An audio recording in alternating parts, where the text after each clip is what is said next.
Hello, everybody. Hello, Hazel. Hello, Roku. Hello, Maki. Hello, Nyx. Hello, Quinn. Send out the promos. We got a big marquee going up with the bat signal going up in the Hello sky. there. Hello, all you absolutely wonderful people. How's everyone doing today?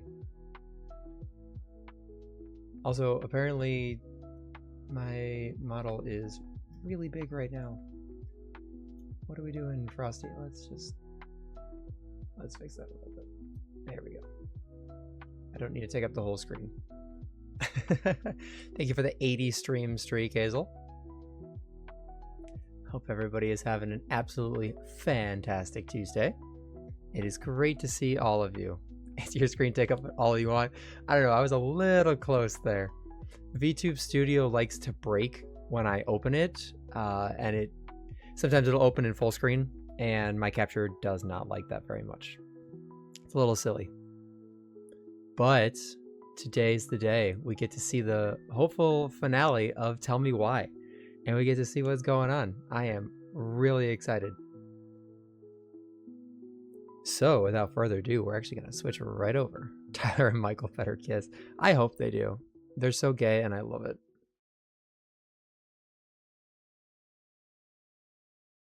Alrighty. Thank you for the 5 stream streak. I'll tell you why, because I said so. Perfect.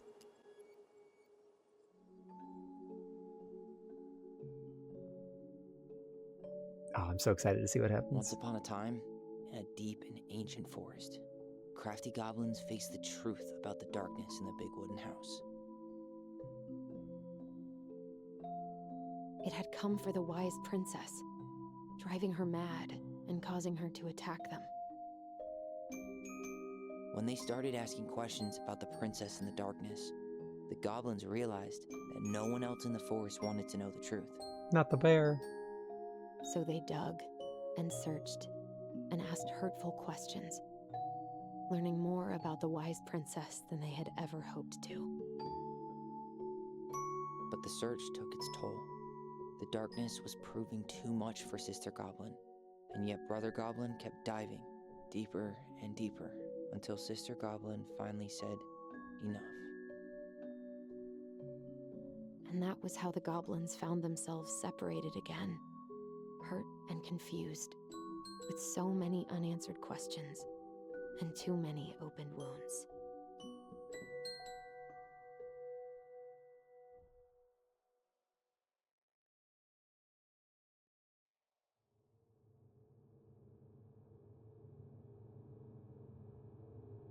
Oh, she sleeps like I do, curled up in a ball.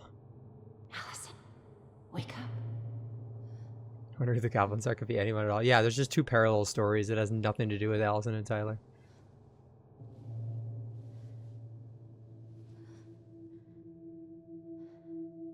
Curled up in a ball is the best way to sleep, by the way.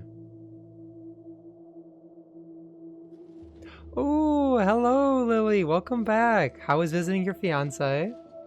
Did you guys have a wonderful time?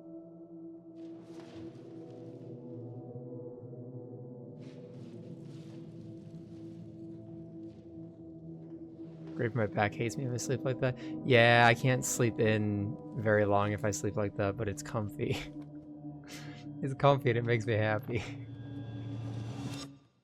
You killed me. Oh god, we're suddenly playing Slender the 8 Pages. Visited plenty of shops and brought back a bunch of Warhammer models. Oh, that's awesome! I'm super happy for you.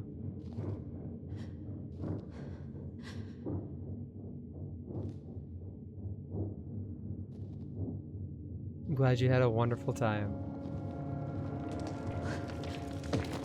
Slender Chimney Pages. Yeah, Roku's attention with Warhammer.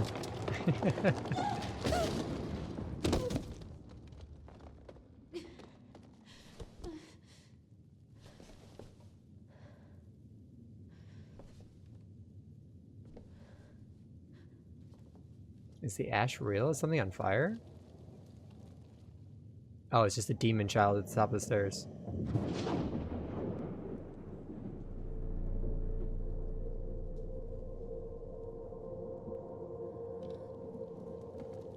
See, normally when I see a demon child, it's at the bottom of the stairs and I'm at the top of the stairs.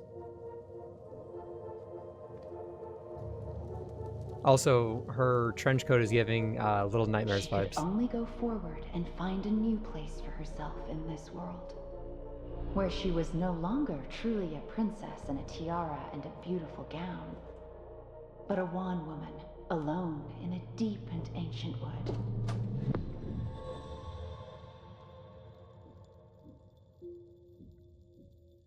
Look how she's got a gun. Also, I would pay anything to be on a lake with a view like that on a boat. That is the most calming thing in the world. I want to go fishing so bad.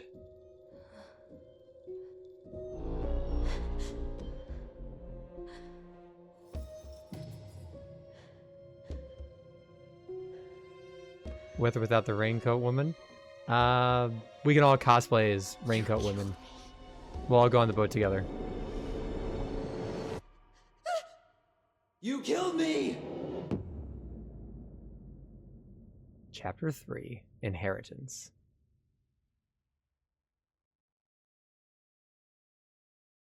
I'm just going to be Hatsune Miku on a fishing boat, and everyone's just going to have to deal with it. Fish Sune Miku?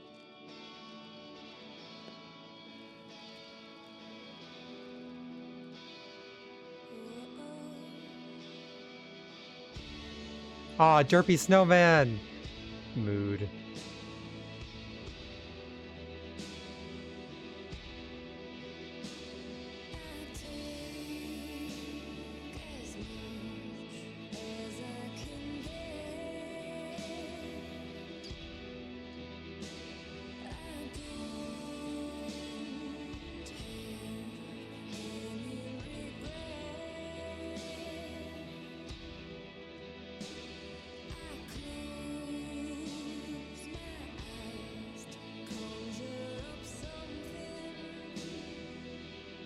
No one brings me breakfast in bed.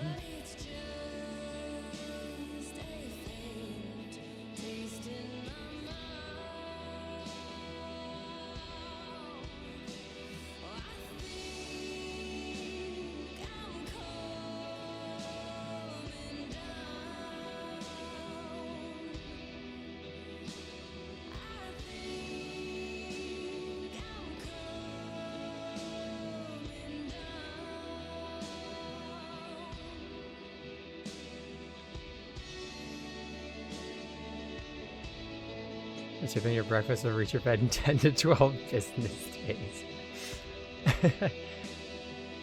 My favorite part is the multi-bits.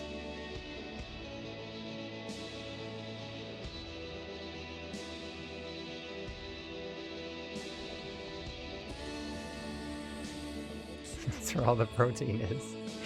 Mmm, yummy. Penicillin. You should probably breathe. Oh, that works too, I guess. She's just practicing to be a mermaid.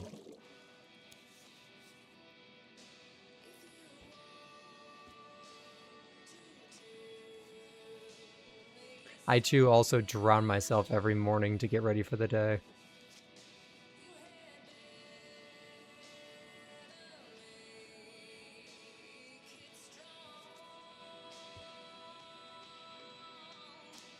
Morning. I started collecting the documents you need for your rental application. Left the file for you downstairs on the kitchen counter. If you're still coming to meet Dee for lunch, you can drop off the documents and I'll make some copies for you. Take it easy today, Uncle Eddie. P.S. My famous Buck Up buckwheat waffles are slowly growing cold in the kitchen. He's right. Time to get my shit together. Me every morning. I could do my laundry. Ugh. Well, Mermaid Princess was a real job. I'd be so good at it. I could swim, make decrees, track sailors their doom. Same with the fishes. I was robbed. If you were a mermaid, I would learn to sail so I could come say hi. There's not enough concealer in the world to erase the night I had. Mood. Good to know I look just as bad as I feel. Oh, you look beautiful, honey. Don't be so mean to yourself.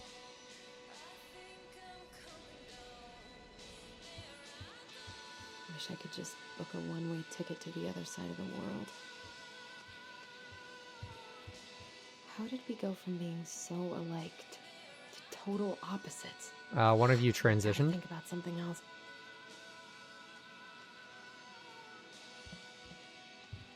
Now would be a good time to stop smoking and maybe do a detox at 12. Remember, smoking is bad for you. We drink when our problems get too bad. That is just a joke. Please do not drink if you are specifically drinking because of problems. We do not promote alcoholism here. Healthy choices. Estimated tidal schedule. Oh. Low tides, high tides. Hey, November 10th. What was this one? November 8th. So the 7th was on a Saturday. 2015.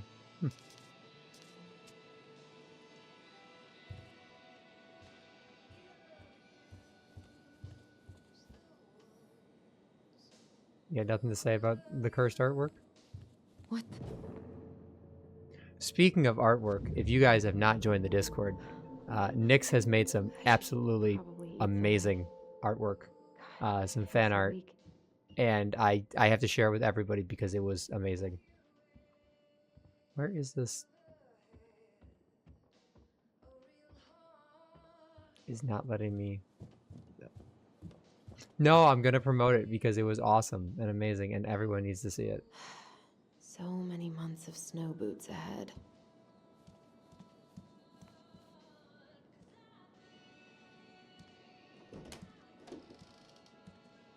Eddie looked pretty concerned when I came home last night. I should have talked to him about what happened, but what the hell was I supposed to say?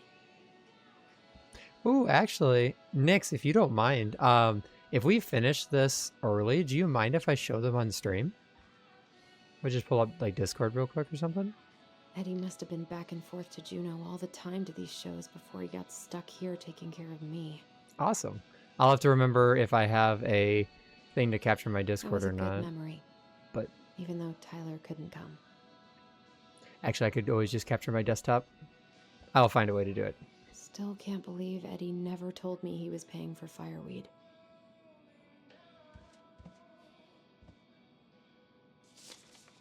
I'm glad he never pushed me to change my last name. Is that her adoption paper?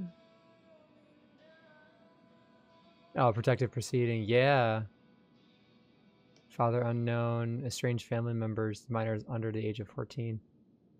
Interesting. All right, there was a memory, and I don't know where it went. Oh, put the suit on. Don't think Eddie's worn this since that terrible blind date 2 years ago. Put it on. It's worth it.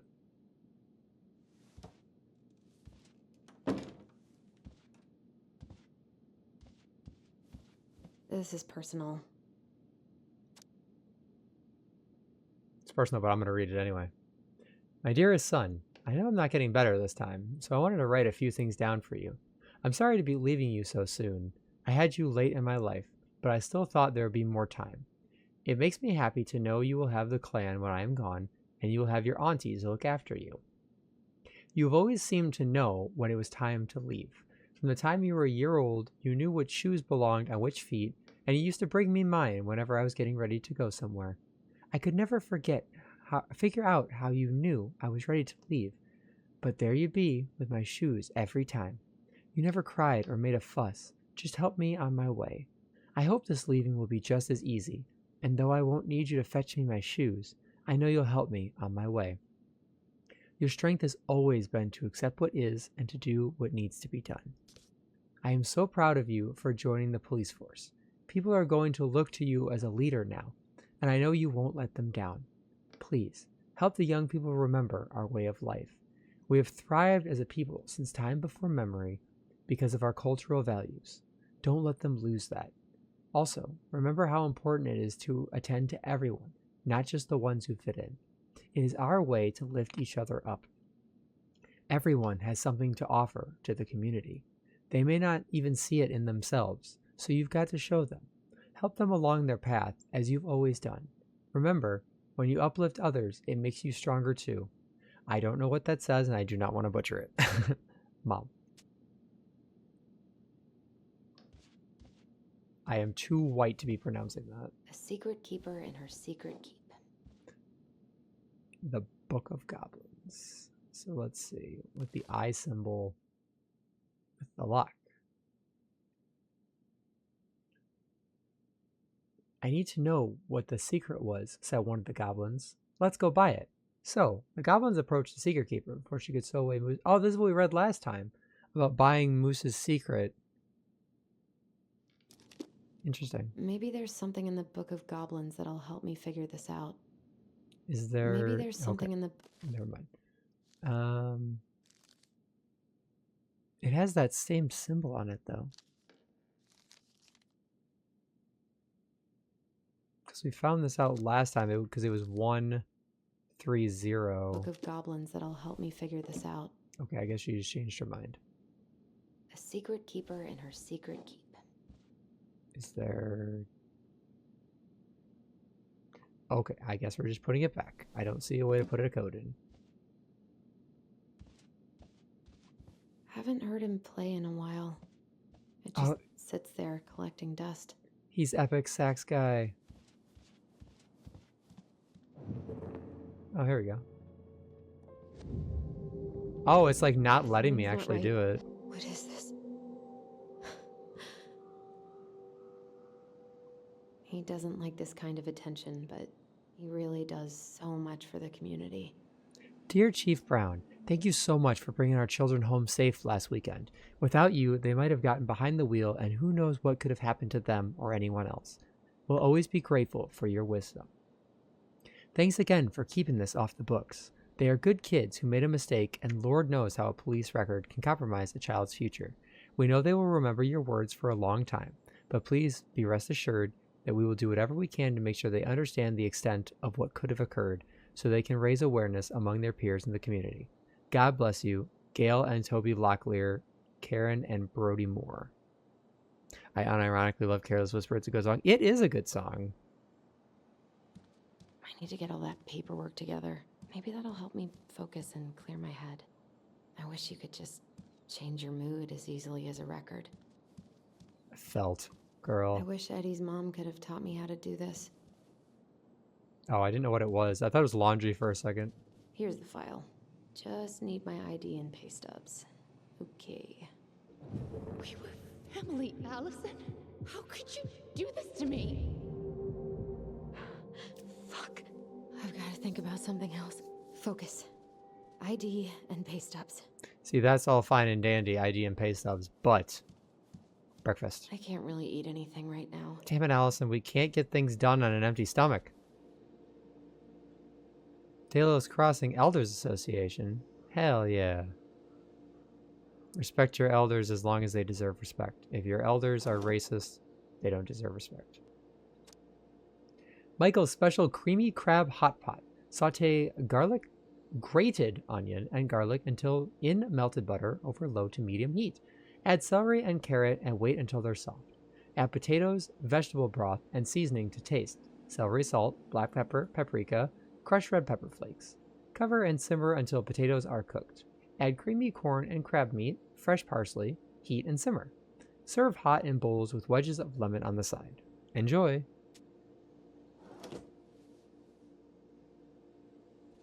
Where did I stash my pay stubs? And Eddie says there's a plant for every pain. Except heartache. Frosty cooking stream when? I think I've talked about this before. I really want to do one. Like, I actually really do. I have an idea of one of the things that I want to cook. I'm going to keep it a secret, but I need what's it called? One of those wireless cameras, like a GoPro type, that I can strap to my chest or to my head to be able to cook. But I have an idea for an appetizer, a side, an actual dish, and then maybe even like a drink. And I really actually do want to do a cooking stream. I arbitrarily set a goal of, I think it was like 30,000 bits, which is like $300, because I was like, oh, I don't know if can I ever never want to remember where I put things actually away. do it or not. I think I so don't want to go back to the station. A hair clip on Not Frosty's after head while they yesterday. cook. I'll just clip you guys to my noggin. Maybe you guys can figure out what's wrong with me. Must be great to feel like you belong somewhere. Anywhere. But yes, I actually, the more I've been thinking about it, the more I want to do a cooking stream, because I think it would just be really cool. I wonder if I'll ever hear from Tina again. What if I just packed a bag and left? And never looked back. Ah, here's my ID. Why does this look so similar to my wallet? What the hell? There's nothing wrong with you? No, there definitely is. This place was never much more than a bachelor pad, huh? Is it wallet shaped? Yeah, I mean, it's got like There's the so much front I'm flap for the planning. ID, like hers does. All those sacrifices I made. And how do you repay me? Lying to my face? You're not my child. My clan deserves better. Oh, Oh, stop it, Allison. Grab You the- have to stop torturing yourself. grab the Just gun. Grab your pay stubs so you can get the hell out of here. Grab the gun. Grab the fish. Use the trout. That. Never mind. God, the world feels so fucking small right now. I've got to find a way to get out of my head. Girl, I've been trying to do that for years. Are there any more of those figurines? I haven't found one in a while. Allison, please. It's a damn shame. What? Come on, Allison. Don't start. I don't feel like listening to anything right now. That is a really cool looking jukebox, by the way. Whoa.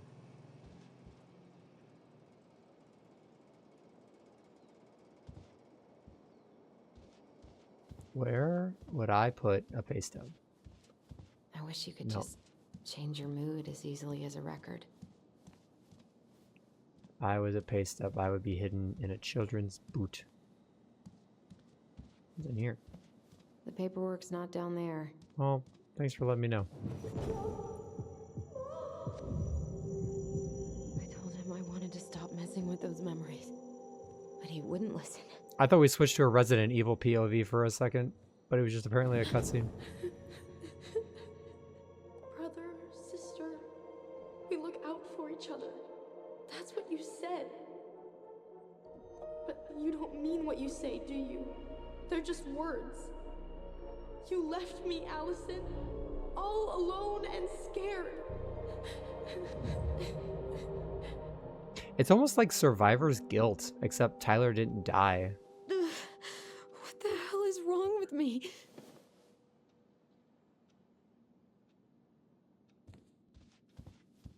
Maybe the secret drawer has my pay stubs. Not here. Damn. I am cutscene. Now I am become cutscene. Is it in this folder? If I were a pay stub, where would I reside? Here they are. Yeah, it looks like my pay stub. Make a bunch and lose it all to taxes. Thanks, capitalism. I think I've got everything I need for the application. I need that for the application. The red guy? They'll give me the house for sure. Where's that coming from? Where did I leave my phone last night? Sounds like it's coming from in here.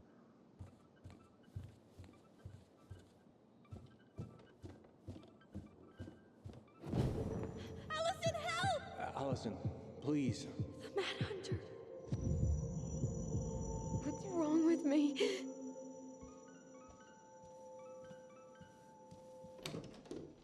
Yes, I always leave my phone in the dank basement.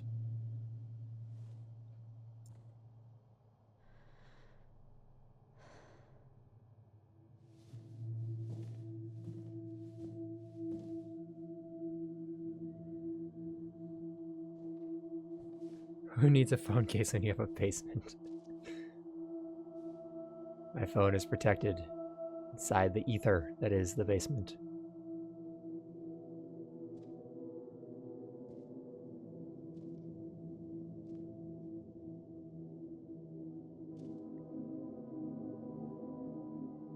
My dove. Biggest phone case you can thieves and find. monsters hide in the dark. Fly back to the light, Allison. Allison, I don't feel so good. Thanos snapped.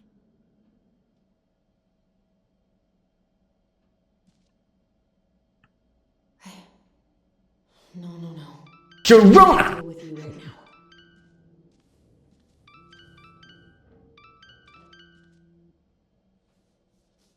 What's it doing here? Oh, I wanted to look at the wolf drawings. I don't care about your phone. No. Hey, Dee. Finally. I was starting to get worried. Why didn't you pick up? Yeah, sorry. I didn't have my phone on me. Okay. Well, I just wanted to make sure we were still on for lunch. Yeah, of course. I'm getting ready right now. That so? Because it kind of sounds like I woke you up. That's just how I sound. But anyways, I still have a few things to do before I can leave, but I'll be there. All right, hun. See you soon.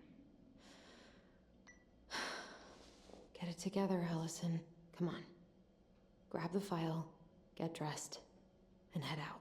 Or it'd be nice to make a gift for Dee. God, my hands are still shaking. How do you go from talking out loud to yourself to talking to your own head? I talk out loud to myself all the time. I was not in the right headspace to make something last night. Those are I cool. should try it again.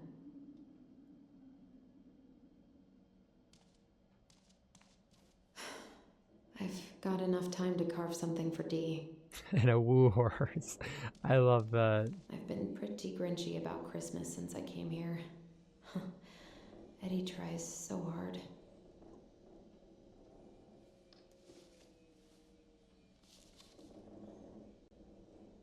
I talk out loud when you're stressed.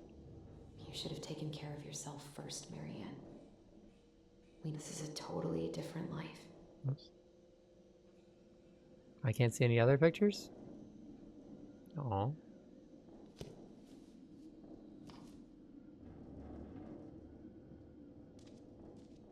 No, I didn't want to grab the book again. Put the book down, Allison. There's more important things to do. Like whatever's in that box. Eddie can't cope with getting rid of any of Carol's stuff. I'm glad that we went back for it. That was really important. Tyler and I should bike around the lake when we've patched things up. I want a bike rack like that. That's sick.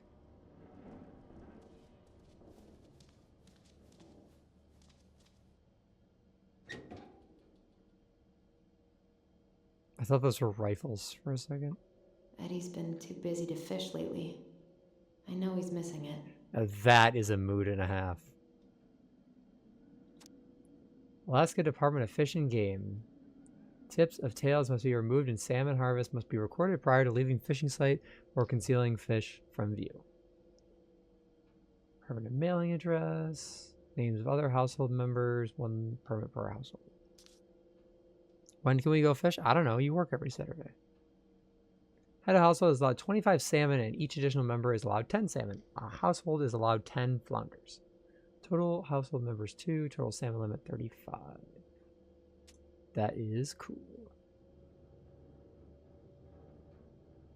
Disappear into the Alaskan wilderness for a few weeks and go fishing. I miss you, pup. Oh no, the puppy. Oh, that's not what I wanted to press. We need to make the gift for Dee.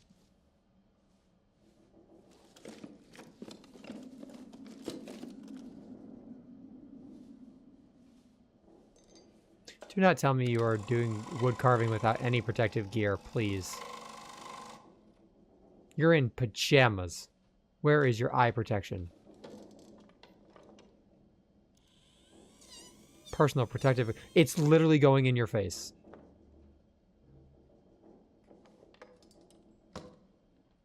Ma'am, please. We promote safety here. I totally don't stand on the top of ladders at work.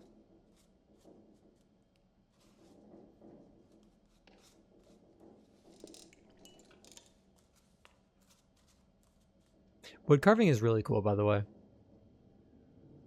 It takes like a lot of talent.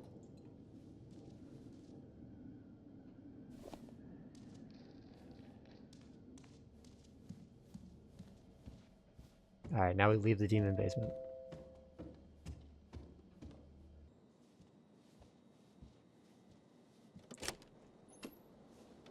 Morning. Hey, Allie. Hey. Hi, guys. What are you doing here?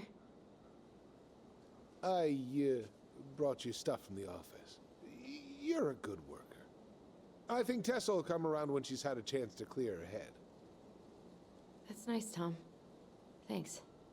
I'm gonna head on inside. Freezing my butt off out here. Okay, thanks. Is Tyler not around today? He is busy being Angry Pants. No, he's, busy. Out at the old house. I see. It must be hard to sell the place you grew up in. So many memories, right? Oh, it's okay. We'll get over it. I really hope so. So, Tessa told me a little bit about what happened at the cemetery. If you're going to lecture me, save it. She had it coming. Oh. She went behind Marianne's back. And almost got us killed. What she did had terrible consequences. But I promise you, she was trying to help. Besides, you two didn't say anything she wasn't already thinking. She spent years blaming herself. Well, she wasn't the only one involved. There was a lot of blame to go around. I'm glad you're able to see that.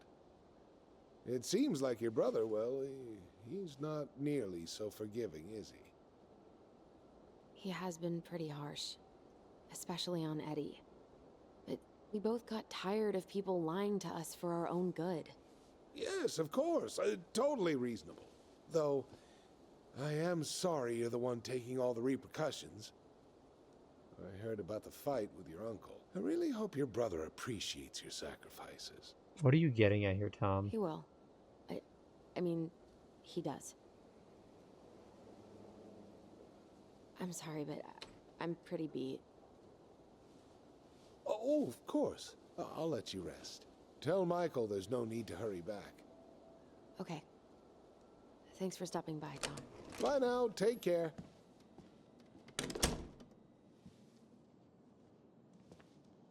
Sorry for abandoning you out there. Pro tip, avoid catching a ride with Tom at all cost. Did he talk about the new spicy chocolate bars? Yep. And exactly what they do to his digestion. What's up with him? Not sure I've ever seen him so eager to help. Tessa's been venting non-stop about your fight. He probably needed an excuse to take a break. Plus, door-to-door is part of campaigning, right? Yeah, I guess. Yeah, spicy chocolate does not sound the best, but I'm not afraid to try spicy things. As long as we don't have another habanero incident. I'm glad you're here, Michael. Thanks for coming. Of course. When I heard what happened, I knew the bitch's grotto had to go mobile. Guess I've got plenty of time to binge the last season of Witches of Eldom now that I'm fun-employed. Wait till you see how they did Mabel. You're gonna rage quit just like I did. I don't know. I've got a lot of free time ahead of me. Isn't that a...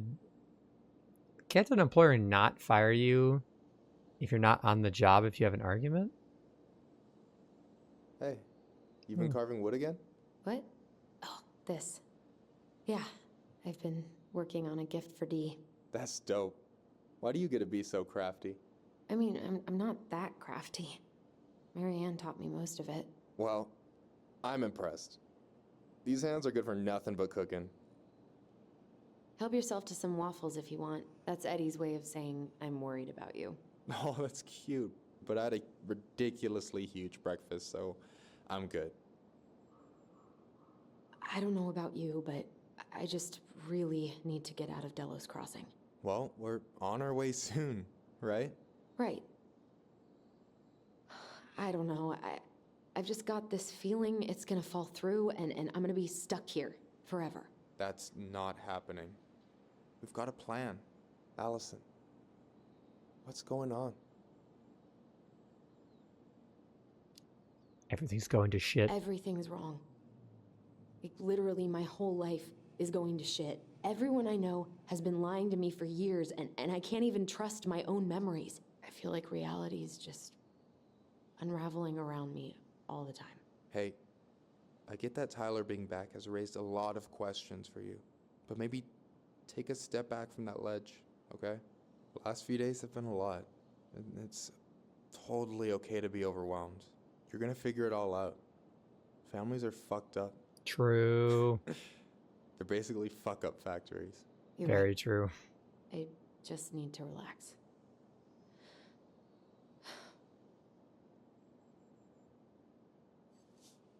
So, maybe this will cheer you up. I think I found the perfect place. Check it out. It's pretty cool, right? Deposit's a bit high, but it's got 2 large bedrooms and a view of the channel. Honey, you're really going to give up our home to live in this ugly box? The demon is back. Oh god. Allison? Allison, look at me. You okay? I'm just...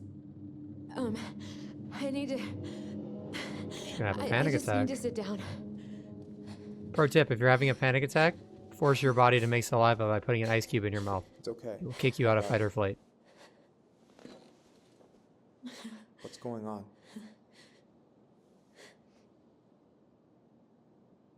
No, I want to tell Michael. Michael's cool. Also, real quick, he said families are fuck-up factories.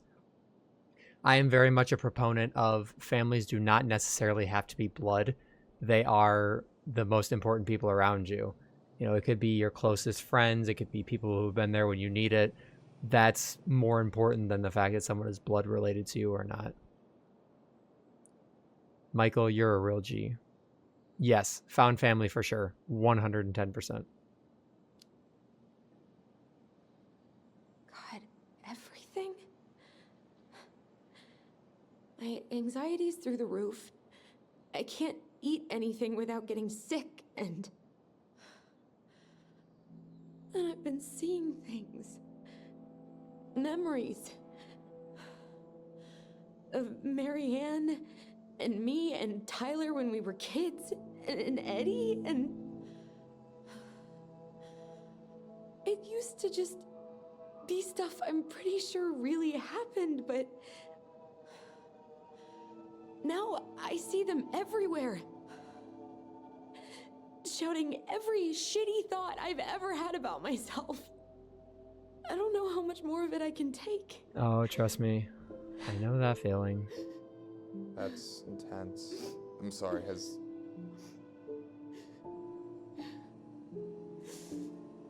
anything like this happened to you before?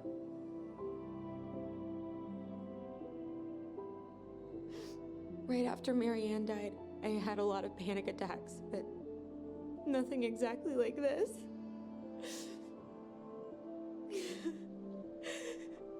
Come here, Allie.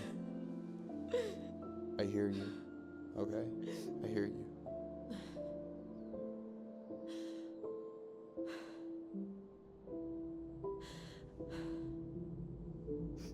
You must think I'm completely nuts. No. I think you went through some really bad shit. You never saw anyone about it, right? Yeah, I've looked into therapists a few times, but they're all so far away and so expensive. Well, you know what I went through in 2011. I don't know if I'd still be here if I hadn't gotten help. You got that money coming in from the house. For our apartment in Juneau. I don't want to bail on you. Look, I know you hate letting people down, but you gotta put your own oxygen mask on first. Michael, can you stop calling me get out for that. 1 second? And so does Tyler. Thanks. I'll try. I really need need to work on the house today, but Tyler's crashing out there. Not sure if I'm ready to face him. If you want, I could go out there, see how he's feeling, and if he's ready to talk. What do you think?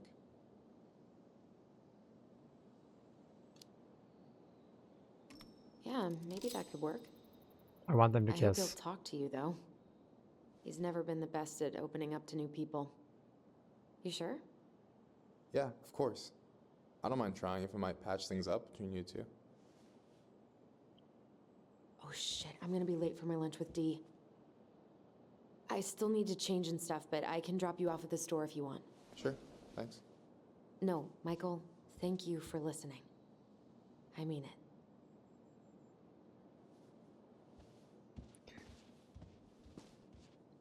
You know, not in a literal sense, but if you've ever had those negative voices in your head and they've gotten so intense to the point where it does feel like they're physical manifestations screaming back at you, that's rough.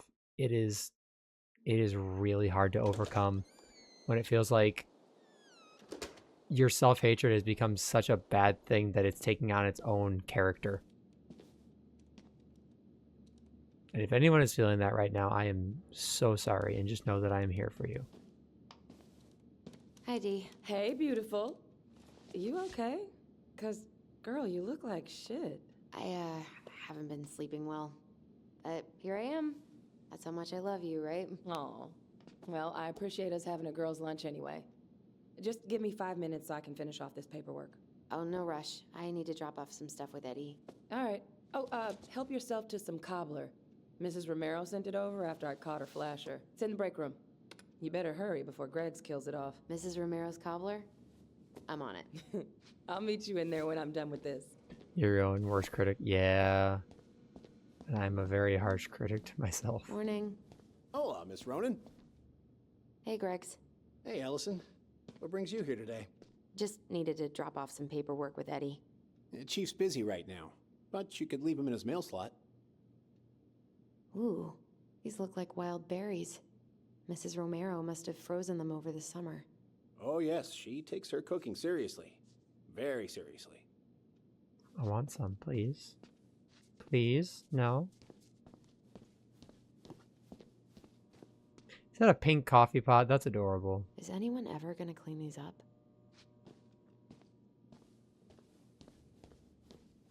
God, I hope no one got hurt. Days without bear sighting. I want that just hanging right next to me. I've never seen a bear in person, but I just want that sign.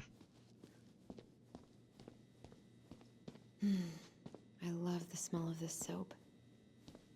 Do any of these have a secret hidden collectible in them? Take that as a no.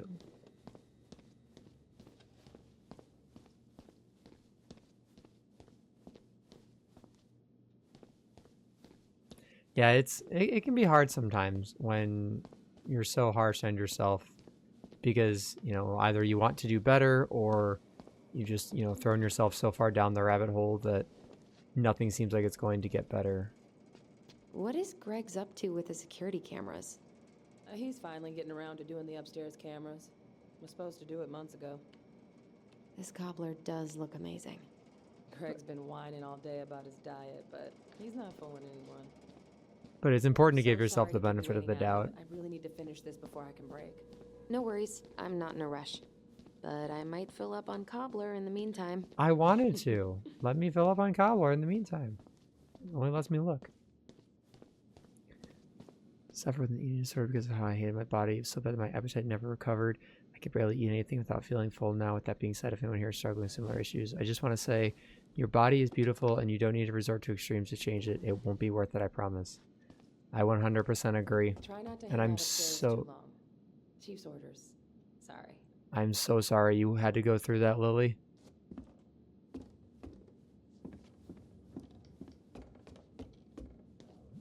You're all beautiful and wonderful, no matter what anyone Sounds says, like Eddie's including busy. yourself. It shouldn't bother him. 1712 East State Street. I probably shouldn't eavesdrop, but Let me eavesdrop. Uncle's in there. Whew, he's really letting that guy have it. Can you confirm the reason for your visit But Lily and everybody else, you know, I know you were going through that, and I'm so sorry that your appetite never fully recovered, but I'm very proud of you for still being around here. I know that's not the easiest. I know you're a changed person because of it, but you are still here, and that has to mean something. Good rule of thumb I try to implement for self-hate is this: if you yourself were the stranger, would you extend them grace, or would you still judge them? And if you believe the stranger deserves empathy, so do you. That is a very good rule of thumb. I guess we kind of exposed some holes in their security. Thing is, some troopers out near Crystal reported finding empty cases by the highway in a closed season zone. Gonna need to inspect the rifles. You are all very deserving of self-love. And you're all wonderful people in I general. wonder how Uncle's feeling about me moving away.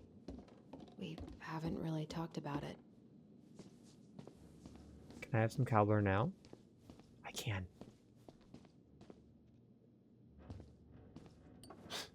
These dock workers are getting on my last nerve with their stupid strike. Dessert for lunch. Pretty cool, right? Pretty cool, yeah. I've always had a sweet tooth. Got it from my mom. She baked darn near every day. Need to start being a little careful, though. Doctor's orders. Brenda may be in for it, too. God, that kid can eat. Linda's pretty concerned, but, growing boys, right? He needs the extra energy. He wants to let her in wrestling, and, oh boy, is he working hard. Damn. Can I eat, please? Sometimes I miss being 14.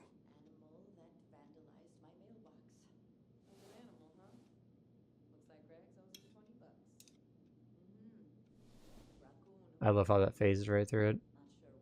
Holographic meatloaf. You were not kidding about the cobbler. This may be her best batch ever. Right? Hey, Gregs. So, what's the criminal underbelly of Delos Crossing been up to lately? Poachers, vandalism, a few memorable cases of public indecency. Nothing too serious, which is fine by me. Boring is good. I don't like Juneau. My daughter's always begging to move there, but that is not happening. Why? Juneau's awesome. There's like actual things to do there. Drugs, that's why. Property crime's double the national average. People coming in all the time from God knows where. Oh, I didn't know that. Hey, Gregs. Got any big vacation plans coming up? We'll probably go up to Anchorage for Thanksgiving. Linda's sister lives up that way. But I'm also secretly planning a family trip to New York City for New Year's. Been saving for 2 years, and I got it all arranged under a fake email. That's really cool. I'd love to go there someday. It's probably our last big trip before Lauren's off to college, so I wanted to make it count. I'm sure everyone will have a great time. What you reading? Oh, about that dock strike and the trouble these folks are causing for everyone else. Ugh, I hate strikes. What is this, Paris, France? Come on! It's the only way most people have to get anyone to listen.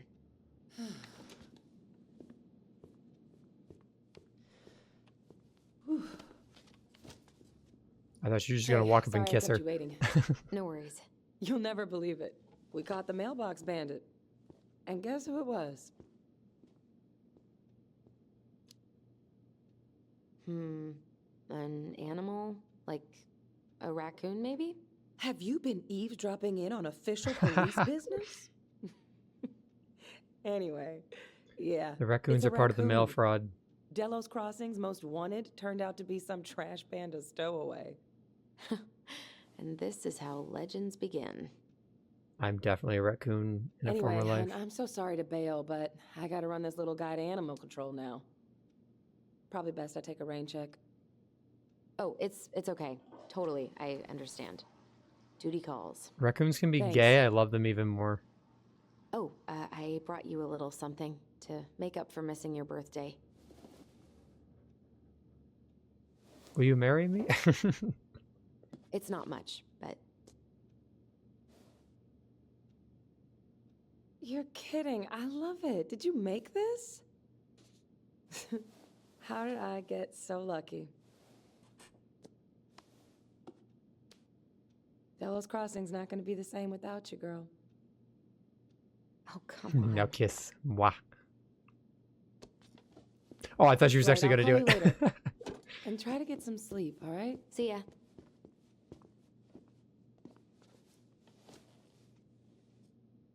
Well, there go my lunch plans. Hey, your brother didn't tag along today? No. He didn't really want to show his face around here after the mess he made yesterday, huh?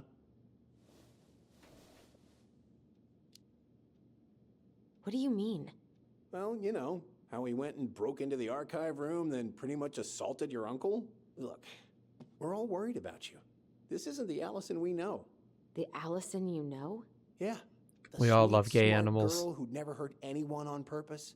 The chief works hard for all of us. He doesn't deserve to be treated that way. We did what we had to get what we needed.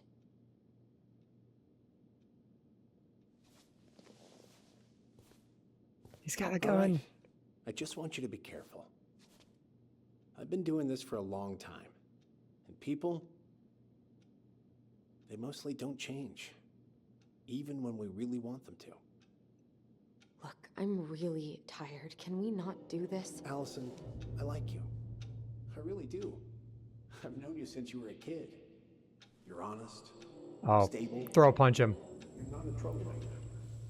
Tyler, I mean, if he goes down, don't let him take you with him, okay? Throw punch. I can't do this. Oh, you okay? Please just let me go. I need air. I need some air. That's battery on a Leo.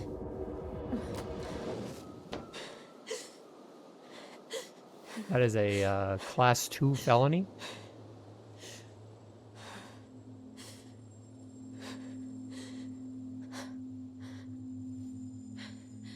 Ty, are you there? Tyler? Does this work like 5G? Answer me, please. Fuck. Why is he ghosting me? Ghosting you. I can't breathe. Please. Use the snow. Use the snow. Snow in the mouth. It'll fix it. I promise. It's scientific.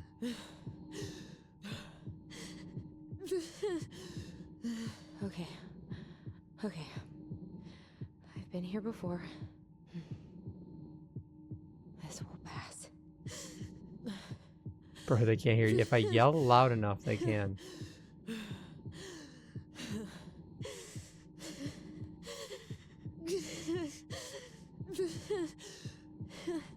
Oh, it's like we're playing Celeste again.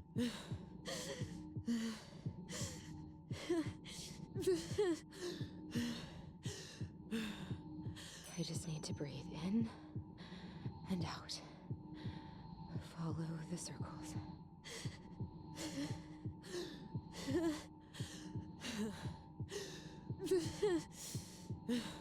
Breathe, ma'am. Just a little longer. Yes, it's literally, it's just the feather. It's the iPhone version of the feather. Just keep going. In and out. Do apps like this actually exist to help people who are having panic attacks?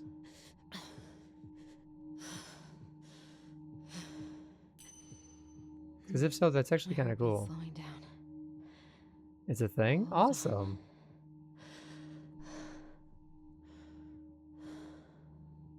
That's a really useful tool to have, like if you're, you know, alone or something, and you just have your You're phone. getting there, Allison. You're getting there. Good job, Allison. You got this. I'm okay. I'm okay. What's happening? Are you okay? Yes? Are you fibbing? I'm scared. I don't know what these people are gonna be like. Or when I'm gonna see you again. We can still undo it. We can tell them what really happened. No way. It's done. That's it. You're gonna be there to talk on the voice if I need you, right? Of course. It'll almost be like we're still together. It's time to get going. They didn't pay their voice Chief, bill. Just a sec. Hey, kids, I went back to the house and got a few things for you. I know how much he's meant to you. Thank you. Thank you, Sam. Yeah, if you can steady your heartbeat, it helps calm your whole body down. It's one of the most important things. Next time, okay?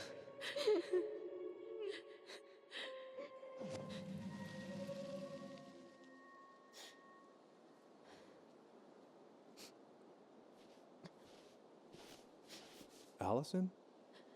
What are you doing out here? It's freezing. I just needed some air. What happened? What's wrong, little moose?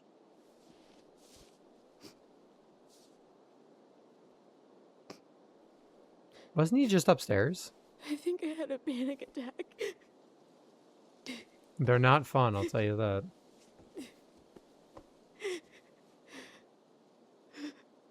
It's gonna be okay. Let's get you inside and warmed up. Then we can talk about what happened.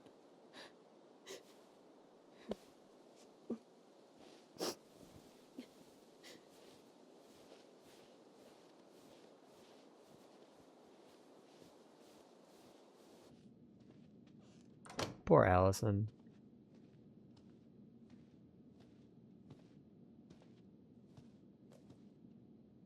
I'm sorry. This morning has just been so... God, I'm embarrassed. Don't be. You haven't had an attack in a while. What's going on? I've just been so wrong. About everything. Did Tyler say something to make you feel that way? No. It wasn't him. It was me. I failed him. Over and over. From here, it looks like you've been busting your ass to help him. You don't understand. I killed Mufasa. Allie, you've got so much weight on your shoulders. With Tyler coming back, and your big move, you know, maybe it's time to ease off some of this other stuff that's clearly stressing you out. If you mean Marianne, I can't. I owe it to Tyler to see it through. Do you? I don't know why you've always blamed yourself for that. It wasn't your fault. Oh. That's not true, Uncle. I was there. You were 11 years old. There was nothing you could do. You can't go on letting it haunt your every waking moment.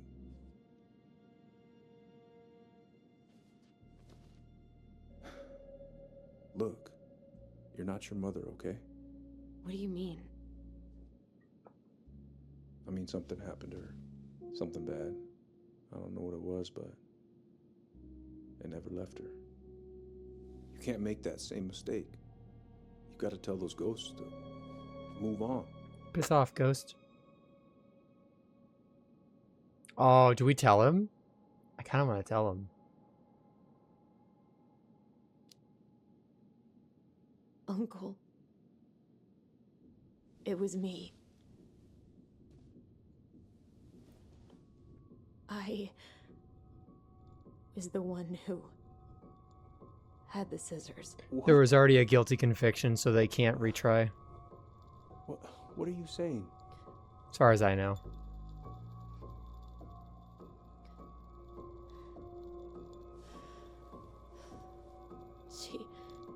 She was threatening Tyler.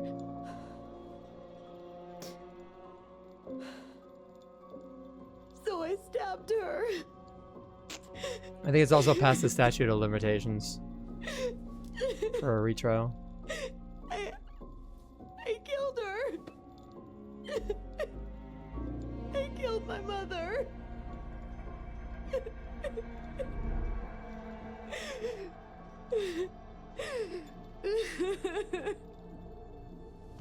But Tyler confessed.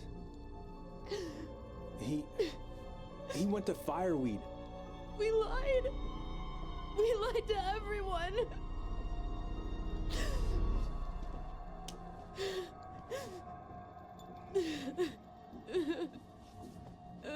My siblings would have never covered up for me if I killed someone. No. I'm not loved enough.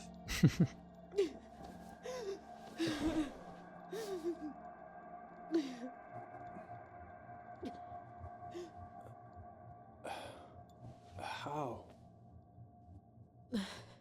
How could you let him take the blame? It was a mistake. I know. But we were in shock.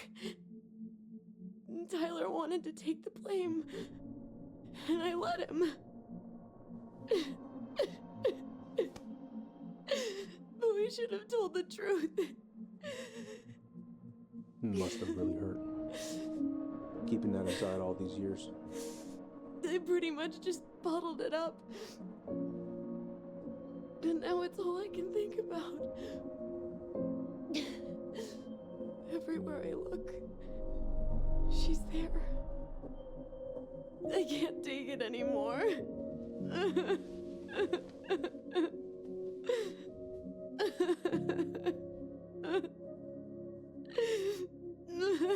It's not easy. His hand is not around her shoulder. It takes a lot of courage, Allison. I should have seen it. All of their clothing just freaked out as well. I'm so sorry. None of this was fair to you two.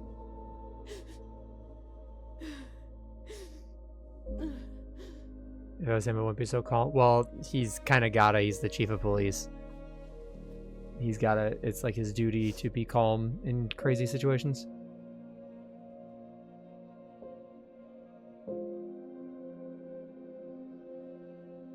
Thank you, Uncle. How are you feeling now? Any better? Relieved, actually. And really tired.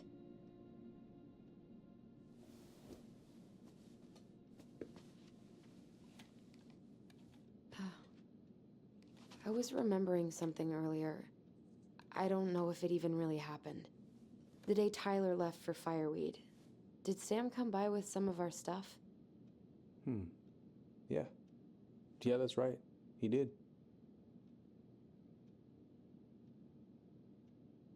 Ooh. How close were he and Marianne? I don't know exactly. But he cared about her a lot. Her death really shook him up. He was over at our house a lot. Fixing things, chasing off animals. I know you didn't turn up anything about who our biological father was. But did you ever think it might have been Sam? Ooh. Well, your mom and him were close, so that's a possibility, but I never found any proof, no. I should go talk to him. Are you sure that's a good idea? You need to get some rest. I have to do this. And not just for Tyler. For me too.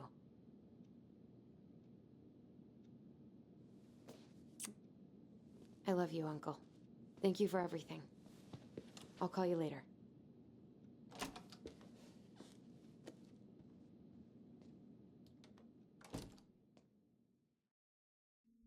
Well, that was a really emotional moment. I was expecting her to just spill the beans on everything.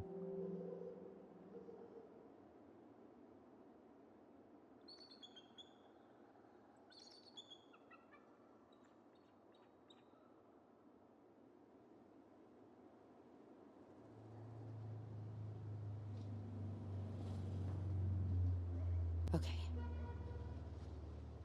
You can do this.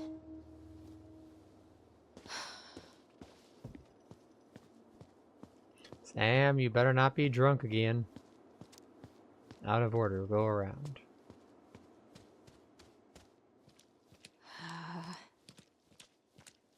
Are you undulating?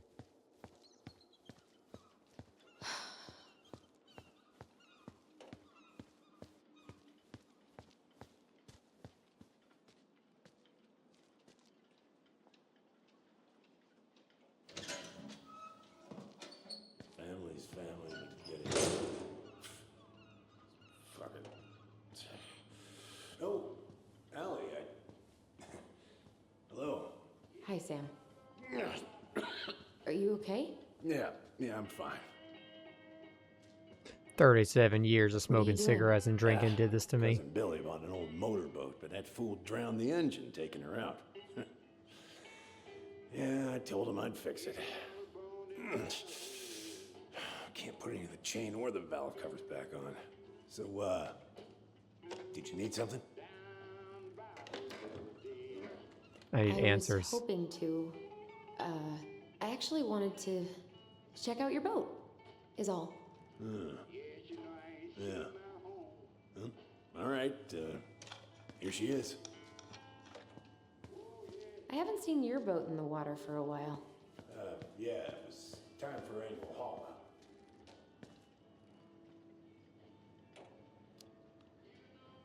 Haul out? Oh, yeah. You gotta get her up out of the water so you can fix up the hull. And I've been missing some tools I need, so it's taking a while. Bananas are bad luck on boat. Leave on shore or split. Get it? Banana No split. bananas on board? Really? Damn right. It's not just superstition. This one time, this greenhorn brought one on board. Well, you wouldn't believe the day we had. I'm listening. Boat was 50 miles south in the Pacific, and our hold was full of the morning's catch. Started pulling in our nets when they got all tangled up in our propellers. Made the damn things useless. Stopped us in our tracks, miles off land. So what'd you do? Well, we dropped anchor, and I had to dive under and cut out the net. Of course, when we finally managed to fix the damn thing and head it back in, there it was on the horizon. A nasty mother of a storm. Oh no. Spent the trip back riding out the biggest damn waves I've ever seen. 30-footers, if you can believe it. All because of a banana. All because of a banana. So, how's she doing? Huh?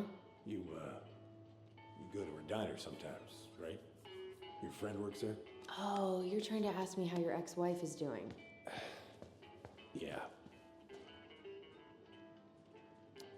What's it cost to keep a boat like Yeah. that? Depends. If he owns this We dock and ate everything, it dinner might the not be other as night. much. She was there. She had just cut all her hair off.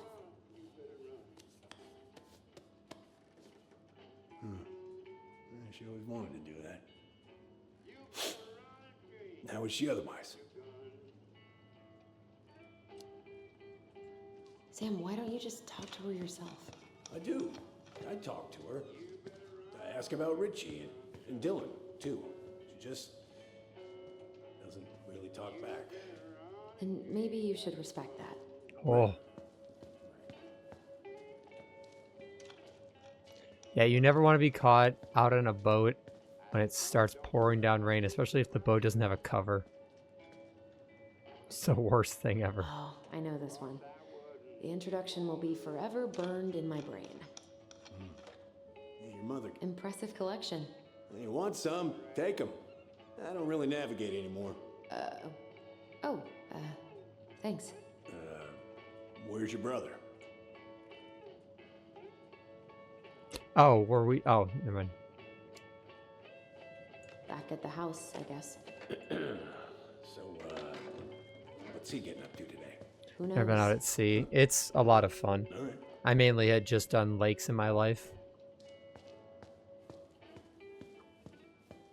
I just love fishing so much. I was over at the station and I was thinking about some things. Yeah? You've known us for a while. Your whole lives. You puked all over my slick denim button-up. That's a nice memory. How's the house coming along? Slow. There's a lot to do. Ooh, course. severe motion sickness. Ooh, I'm sorry. Whole life. Sea legs sucks. There. No shame.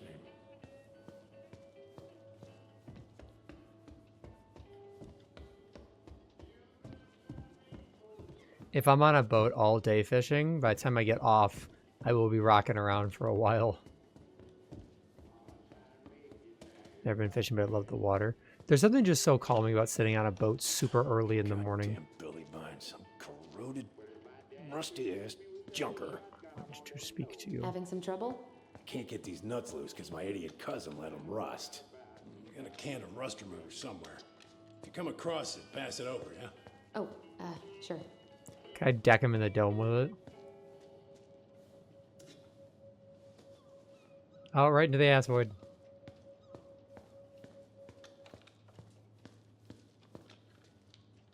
I've never napped on a boat, but kicking back with my feet up. Thanks, Princess, but that ain't it. And just have a... It's in a red can. Not a princess. Kicking your feet up, just having a fishing rod out, and just enjoying the day. Shit. These freaking nuts are stuck. Where's your nut remover?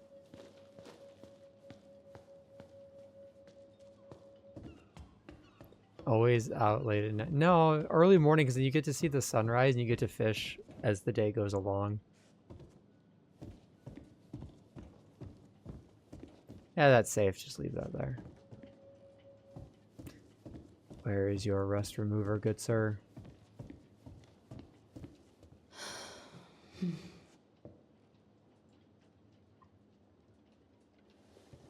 Maki's so spoiled that he gets to decide when he wants to go fishing. SMH. Hey, Allie. Could you check if I have rust? I'm looking, old man. Yeah, you said red can. How about this one? This is decidedly not red. You never went fishing. I know, I'm just giving you a hard time.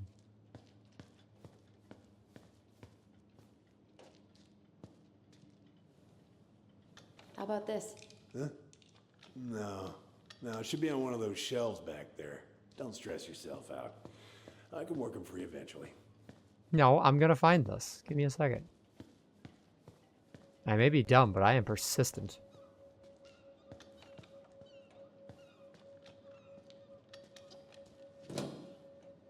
See?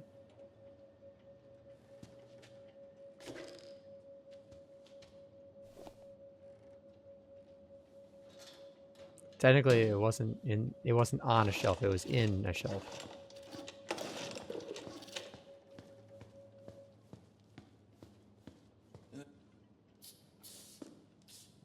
Yay for the achievement. Right. Well, let's see. Should be just about... Why doesn't he keep that close? I don't think he thought about rusty nuts when he was working on this.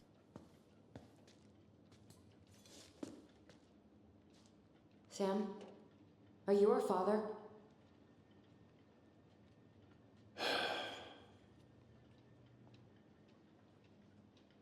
Figured you'd ask me that question someday. Oh shit, wait, is it a yes?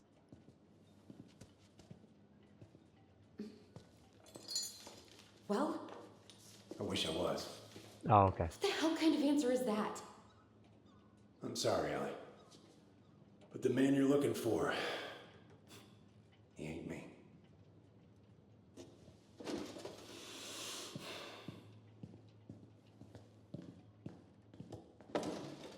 Oh, okay. Guess I'll just take your word for it then. Hey, you got no right coming in here getting angry at me for something I got nothing to do with. Ooh, I don't think he's lying, but... You two are so close. I know you meant something to her. You honestly think I would have let you two grow up without a father? I may be a deadbeat, but I'm no coward. But you must know something. I truly don't. Your mama, she never... Look, we were just friends. I mean, take a look at old Sam. No woman like Mary Ann would ever think twice about a guy like me. I'm so sick of this. I'm so tired of trying to unravel all of Mary Ann's fucking secrets. I don't know if the audio is supposed to be echoing in here or not. I don't understand her. I want to hate her so much. Same. But I don't even know who she was. Come with me. I want to show you something. I am Iron Man. These bathroom acoustics are incredible. But like, the door was open, so there really shouldn't be any bouncing off of there. Like, Come in. there's enough stuff here When and was there. the last time you cracked a window? Heat's on the fritz.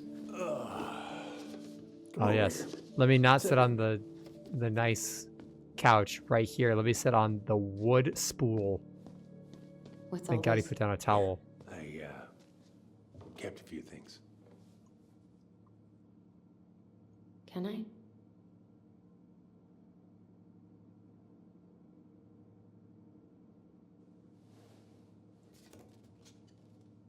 She looks happy. Aw. She was.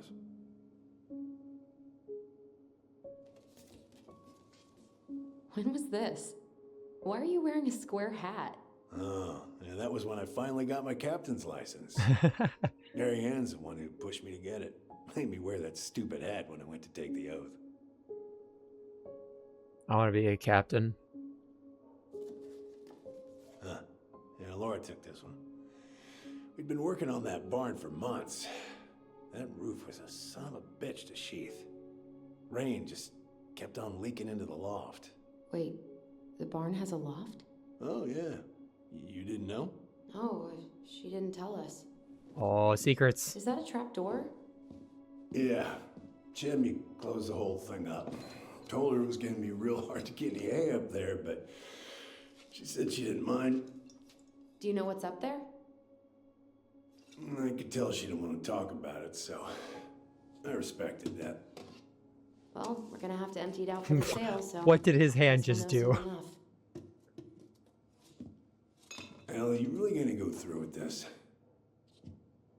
It's like I told you, that house meant everything to your His mom. beard is clipping through his It's all- shirt. It's all we got left. You can't just throw it away.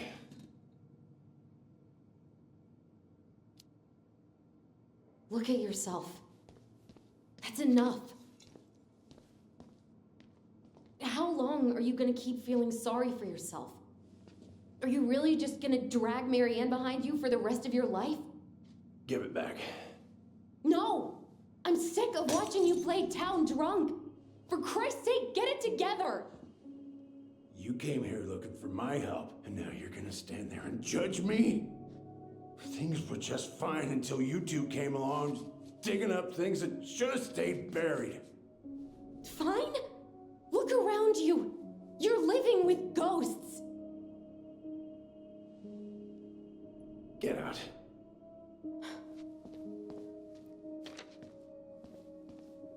You're pathetic. Get out!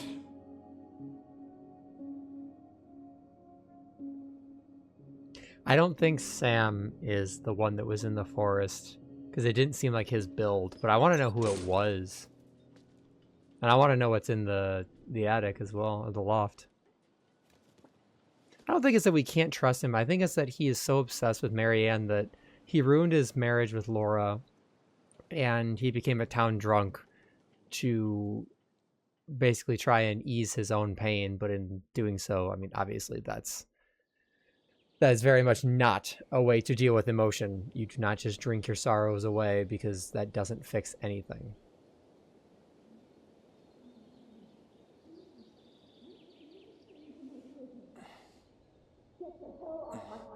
Now, if you ever come back here, I'm going to kill you!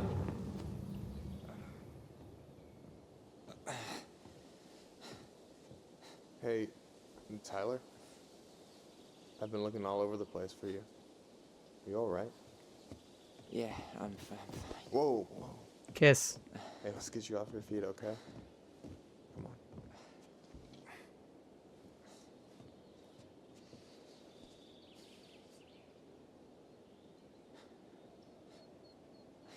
Michael, you look a little tired.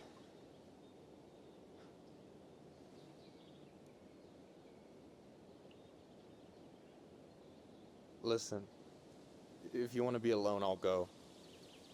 But if there's anything you need to get off your chest, I won't snitch. You saw Allison? How is she? Yeah. I went back to check on her this morning. She was in a pretty bad way. whatever went on between you two, it wrecked her. Look, I don't want to drag you into this. Well, I'm already in it, and you look like hell, so... I just got a lot on my mind. Well, I know one thing that's good for that. Kissing. As a wise man once said, fishing is the cure to the wounds of the heart.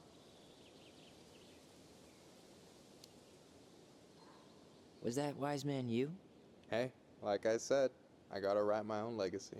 I want them to kiss. They're so gay. I love it. I don't know. Come on, we're burning daylight. Let's go.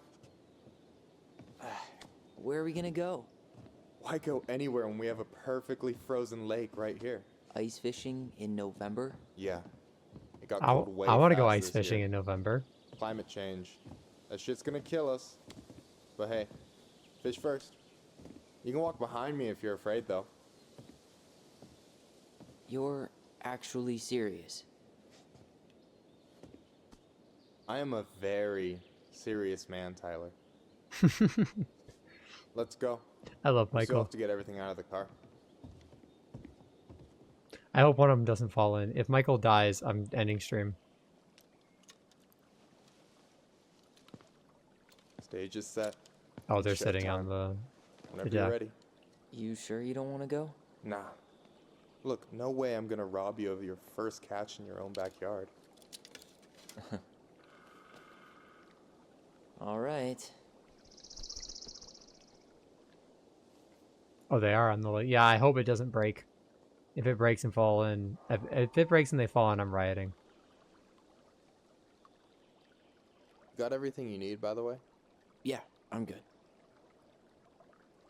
Man, No kiss. I'm so gonna miss this. Miss what? Just hanging out and fishing and... You know, I'm not gonna have a lot of time after we move to Juneau with school and the JCE and everything. Right. Right. So did any of the people you came up with at Fireweed land in Juneau? Oh, I'm not sure. Once they left, You don't have to be I never really professionals kept to in do touch. this. I might be doing this Really? in November. Some of them were straight up awesome, but we just weren't that close, you know? None of them really got, like, family? I mean, I guess I got pretty tight with my counselor, Aaron, but I already have a family. Well, there's a reason we think of families as trees. They keep on sprouting new branches and... Oh, hey, I think I've got a bite. You got this. Fishing Reel 'em in. minigame? Fishing minigame. Alright, hold on. Come on, pull up on the rod.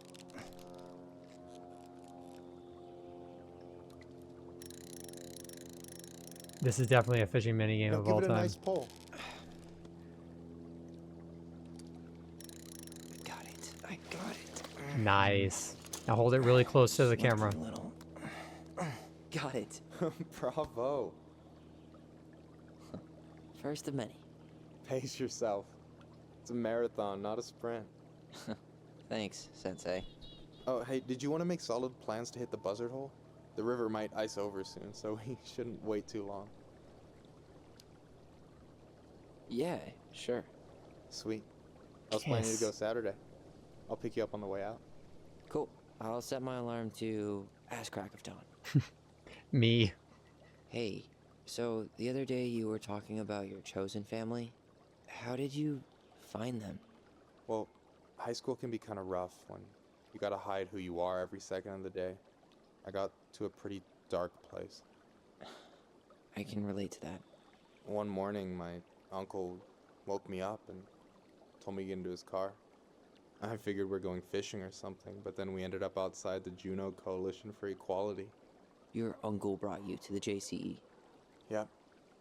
He didn't know how to help, so he found someone Aww. who did. That's super nice of him. That sounds amazing. You know, even if you don't move to Juneau, my offer still stands. The JCE holds a monthly meeting. You meet a lot of good people there.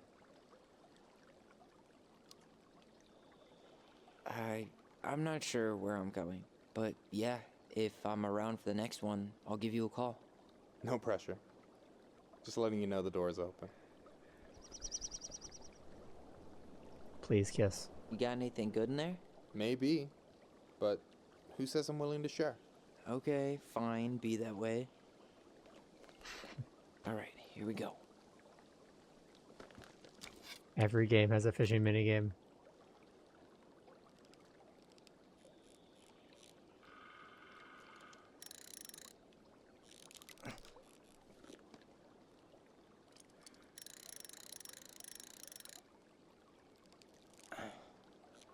I'm just really good at fishing.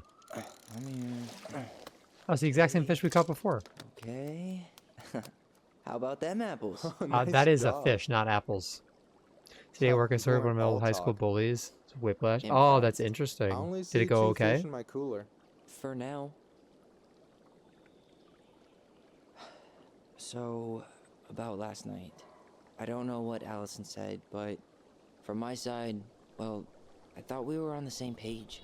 She recognized you. But it turns out... Okay, well at least it wasn't like super bad for either of you. So don't tell her I told you, but last week your sister was almost unbearable. She was jumping up and down with excitement at you coming back. Really? You better believe it. Look, the last time you saw each other, you were kids. Just because things have changed doesn't mean you can't work it out. I know. It was just, probably whoa, my I'd forgotten you fault. existed. That's me when I really run into pushed her certain last people. night.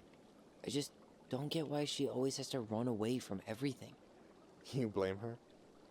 Avoiding the problem doesn't make it go away. She's so fixated on selling the house. Served. It's like she's trying to bury the past. All of it. Even the good parts. Look, I'm not picking sides here. Okay, but she's been murder house girl ever since it happened. Now she's got a chance to put it behind her and start fresh. Shit, I'd be pretty eager too.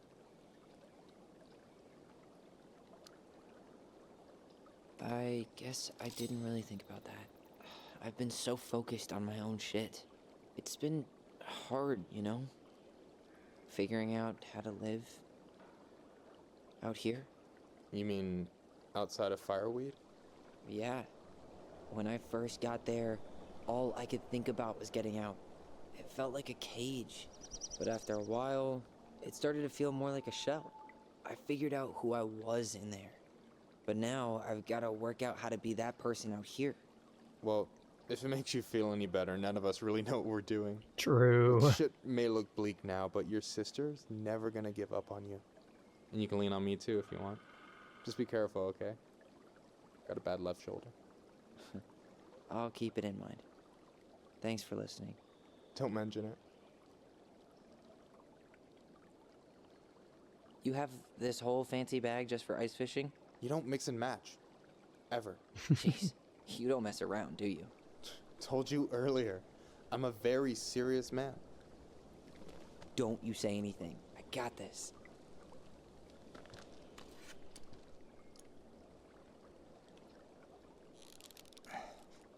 All right. Let's catch these fishies.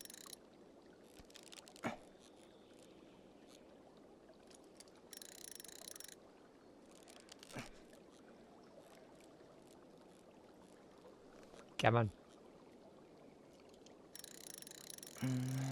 Easy. Oh. Whoa. Bam. 3 out of 3. Well played. I got nothing. That was clean. Huh. I'm a little disappointed. We're just too good. Can I ask you something kind of weird and maybe hard to answer? Do my lips Weird taste and good? kind of hard to answer my jam. What's up? How'd you know you were ready to trust anyone enough to put yourself out Kiss. there? It's time. Yeah, that is a hard question. Told you. There's not really two ways about it. You gotta be willing to take a hit. Look, I stopped listening to the entire indie folk genre just because I was dumped at a show once.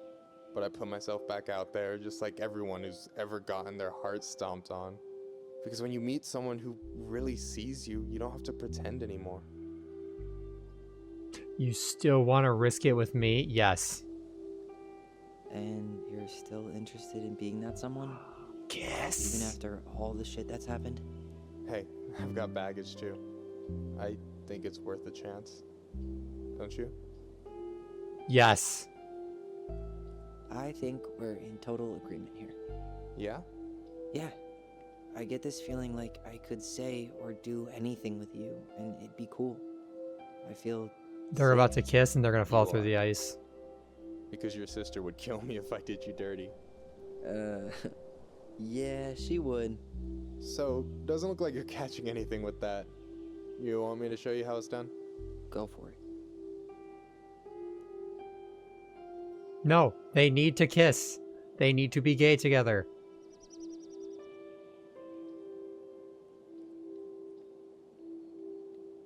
Hey, you're missing the show.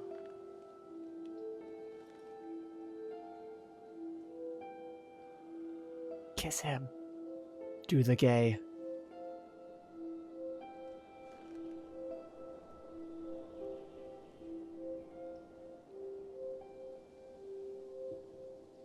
Do it. Do it. Do it. Do it. Do it. Yes. You okay?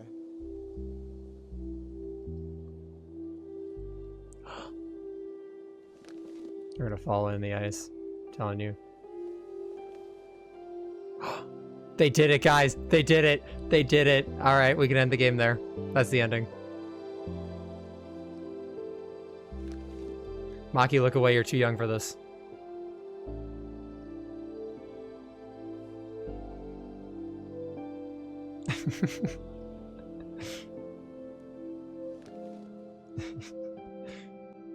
Maki, you don't understand what it's like to truly love someone. Hand holding without PPE.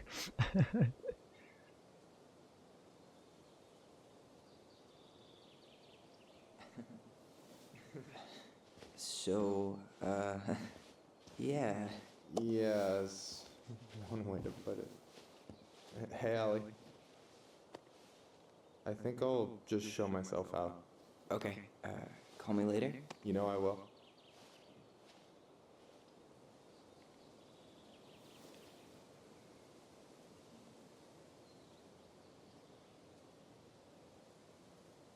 Sorry for interrupting.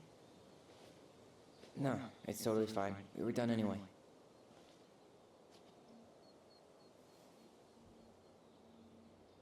Catch anything? Mostly ice, but yeah. Tyler, I'm sorry for freaking out yesterday. All of this, it's just been really hard on me. Don't apologize. I was being an asshole. We should have never pushed you that hard. Hey, Maki, can we not do that, please? Come here.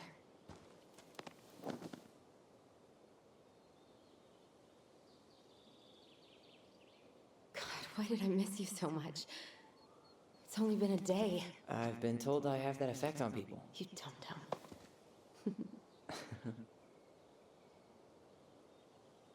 Okay, so I need to show you something. What? You're kind of weirding me out. Can we sit down for a sec?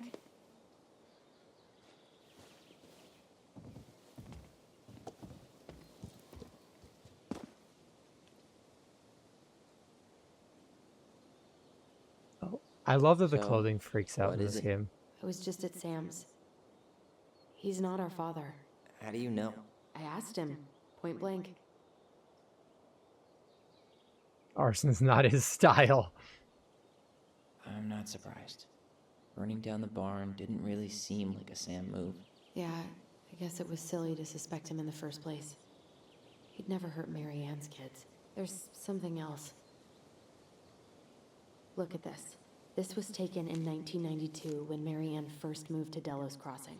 See that ladder? Oh, Sam what told happened? me the Oh, no, barn I'm has just... a loft. We were trying helped her to build it. promote positivity Apparently here, she and never that told wasn't anyone happening. about it. And it's still there? As far as he knows, yeah. What do you think? Should we give it a shot? We've come this far. And a hidden loft? It's already That's got open. I wonder if secret there's shit someone in written there. all over it. Let's go.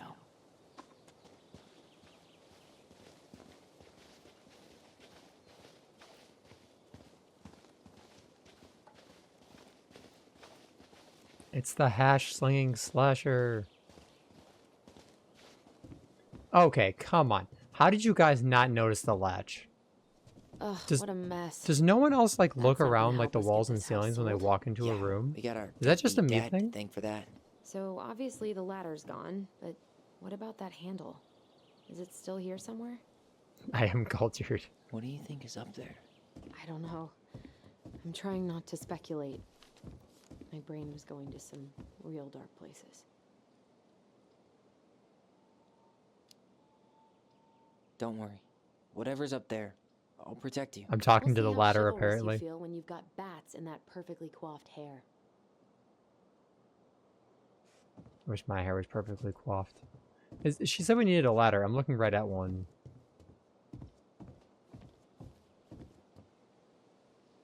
Wow, it's almost like the ladder. That's right here. Pardonnez-moi?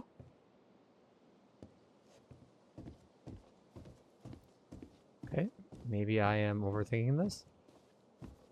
Anyone else think the obvious What do ladder? you think is up there? I don't know. I'm trying. The handle should be behind this.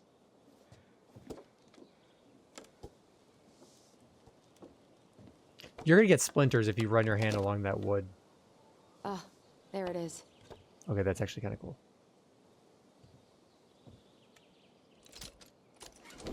It's opening up. Oh. Secret Keeper always did store all the best secrets in the clouds. Yep. Come on, let's find a way to climb up there. I wonder if it's this ladder. Guys, I'm so good at puzzles.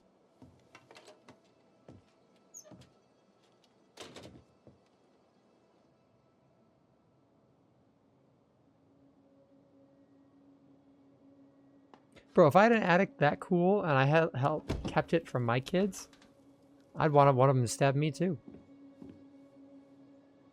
Can you see anything? Nope, nada.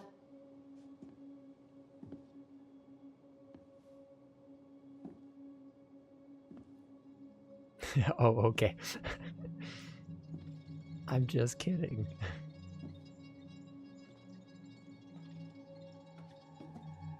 Glow in the dark paint found a is switch. really cool.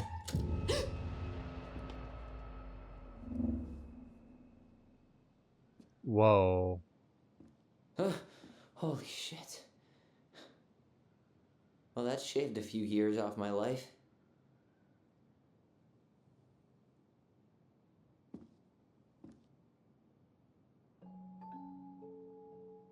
That's so beautifully painted too. Whoa. All of it is.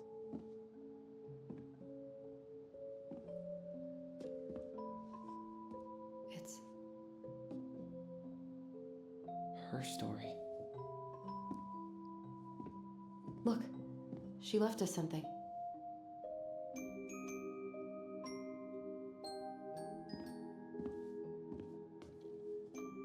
It's got a combination lock with letters. Rapunzel's drawing in the Think she tower hid and the Tangle. code somewhere Yeah, in all this? that's a good Oh, comparison. Marianne, probably. Well, you want to do this? Yeah. Let's start here.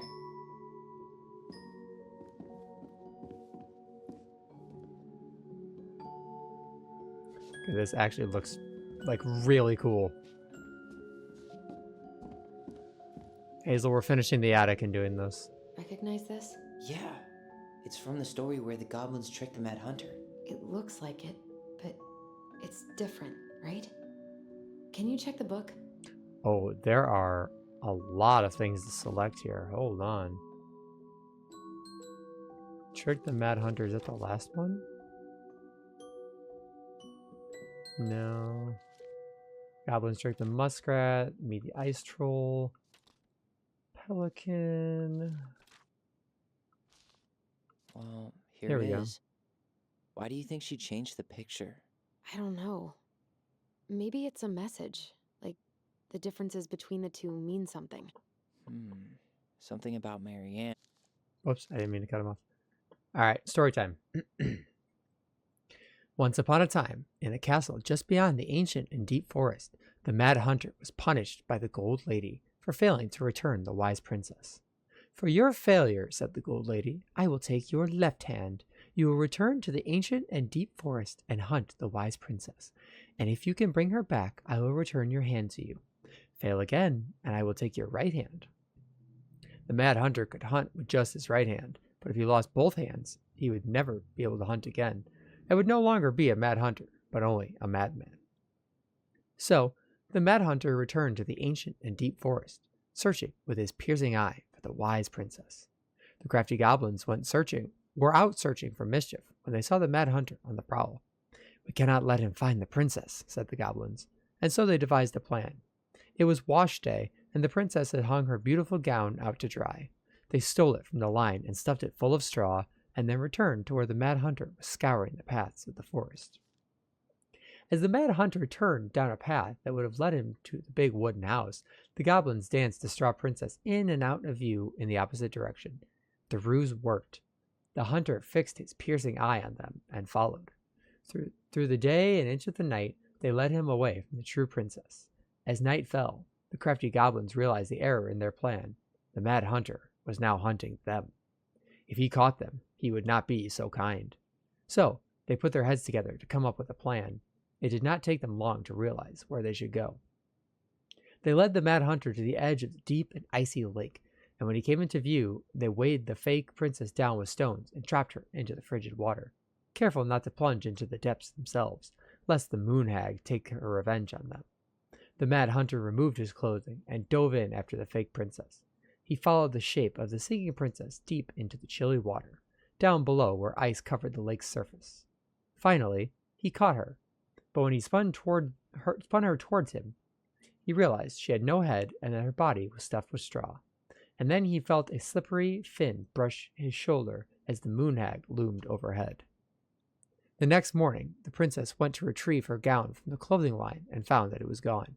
She immediately suspected the goblins of mischief and called, "Goblins, did you take my gown?" The goblins emerged from their cave and nodded sadly. "Now what will I wear?" asked the princess, sad and angry that she had lost her only dress.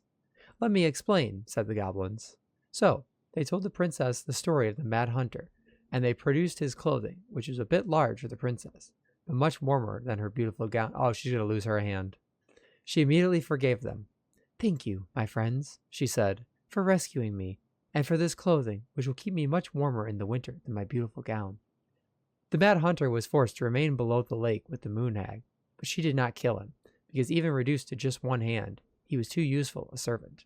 Lo, he plotted the day he would emerge to, once again, hunt the wise princess and earn back his left hand. And that is the story of how the crafty goblins rescued the wise princess from the Mad Hunter. Okay, spot the differences. There's only... It moves. Oh, some of these parts are buttons. The Mad Hunter has both of his hands. The Mad Hunter still has two hands here. So this was either before the Gold Lady cut off his other one, or after he earned it back? Which either makes it before most of the stories, or after. Yeah, at some point when she was running away from whatever the hell the Mad Hunter meant to Marianne. Interesting. Figured anything out yet? Nah, still figuring it out. Alright, so the hand is different for sure. There's no goblins. Why do you think she added that castle in the background? See the color of the flag? It could be her mother's castle. It looks like the princess is running away from it. So, Marianne ran away from home. And she grew up kinda rich? Interesting. Huh. No goblins. Oh, okay. Actually, Yep, I'm not sure. No goblins. Maybe that branch looks a little bit different? Oh god, okay, we actually can see. Does the branch look a little bit different? I mean, no, not really. Even if the branch is a little different, I don't really think that means anything. The snowflakes look the same. There's 1 and 2. Huh. Is there an extra star here? Sorry. Or am I it's just a random star? No. And the special meaning. moon looks the same. The name is different, though. It's not the same title, so I guess that counts as a difference. Oh, there we go. That's it. Whoa. What's in there? Pictures, letters. Have you ever seen any of these? All the pictures of Marianne I've ever seen were the ones hanging on the walls. Oh, poor thing. Polly, Why would she keep an no. old drawing of a pet in here? I'll miss you forever. I'll miss you too, Polly. I can't believe she was a ballet dancer. Marianne. And a good one, too. God, that's so not her. Did you know she studied engineering? No. It looks like she changed her major to visual arts. I don't think she actually got it changed. The paper's not signed and it's all wrinkled. Like someone tried to throw it away. Oh, University of Berkeley. Engineer. I'm engineering my fucking limit. Marianne, I can't do this anymore. You deserve better than cliche bullshit like, it's not you, it's me. But the truth is, it's all just been too much to deal with, and I've realized I'm just not ready. Maybe if we could have dealt with all this on our own, without your mom constantly putting pressure on us, things could have been different. But the damage is done, and it's probably too late for that now. I'm so sorry. You're an amazing person, and you made me a better man. I hate myself for doing this, but I feel like we'll both be better off apart. There I go with cliches again. Please don't ever stop being who you are. Here, but I'm gone. Brent. You know, there are certain circumstances. Any more cryptic? There are certain circumstances in which sometimes it does take more guts to say it's time to leave than let's stay together and fix it. Wow, I don't think I've ever seen a picture of her that young. I think that's her mom in the background. The Gold Lady. That was definitely her mom. So, did Marianne grow up kinda rich? Maybe. Would have been nice to have some of that. Because the short-term heartache of pushing past a difficult situation and, you know, whether it's breakup or anything like that with a person or persons that are toxic in your life, you know, it hurts to get rid of people sometimes. But sometimes you have to sit and realize that those people just are hurting you more than they're helping you. And once you take a step back and realize, you know, yes, there will be heartache. Yes, it's okay to miss people, even if they were bad for you. But at the end of the day, your happiness is what matters more than anything for your own self. You cannot put yourself in a position where other people are hurting you and that you're okay with it because you're trying not to rock the boat. It's like pulling out a rotten tooth. It hurts, but it'd be worse to keep it. Exactly. The damage that's done by holding something that's bad is infinitely worse than ripping the Band-Aid off and dealing with the consequences of the short term. Tyler, see that little light? I think we need to solve this one next. Which one? This one? Okay. There's the Gold Lady again. She's all over the board. There was a figure of her in that stash by the Mad Hunter painting, right? Oh, yeah. So maybe all of this is related to what we found in there. What? There was the bird.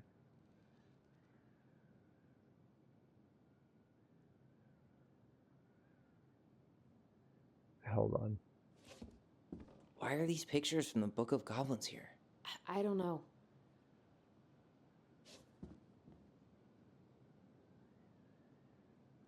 That's the princess and the Gold Lady. See how closely she's watching Marianne? Classic stage mom. She's watching Marianne. So eyeball to the princess dancing. Hey, I can move the piece next to the Gold Lady. All these pictures. They look like images from Marianne's life before Delos, don't they? Well, some of them do anyway. Maybe that's it then. Didn't he say you wish he could be the which hero? ones are real? Hold on, let me reread this note.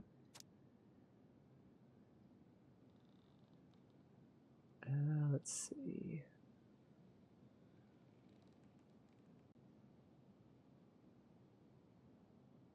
Could this guy... You think the guy with her is Brent from the letter? Oh, he's an artist. So. Because he's a painter.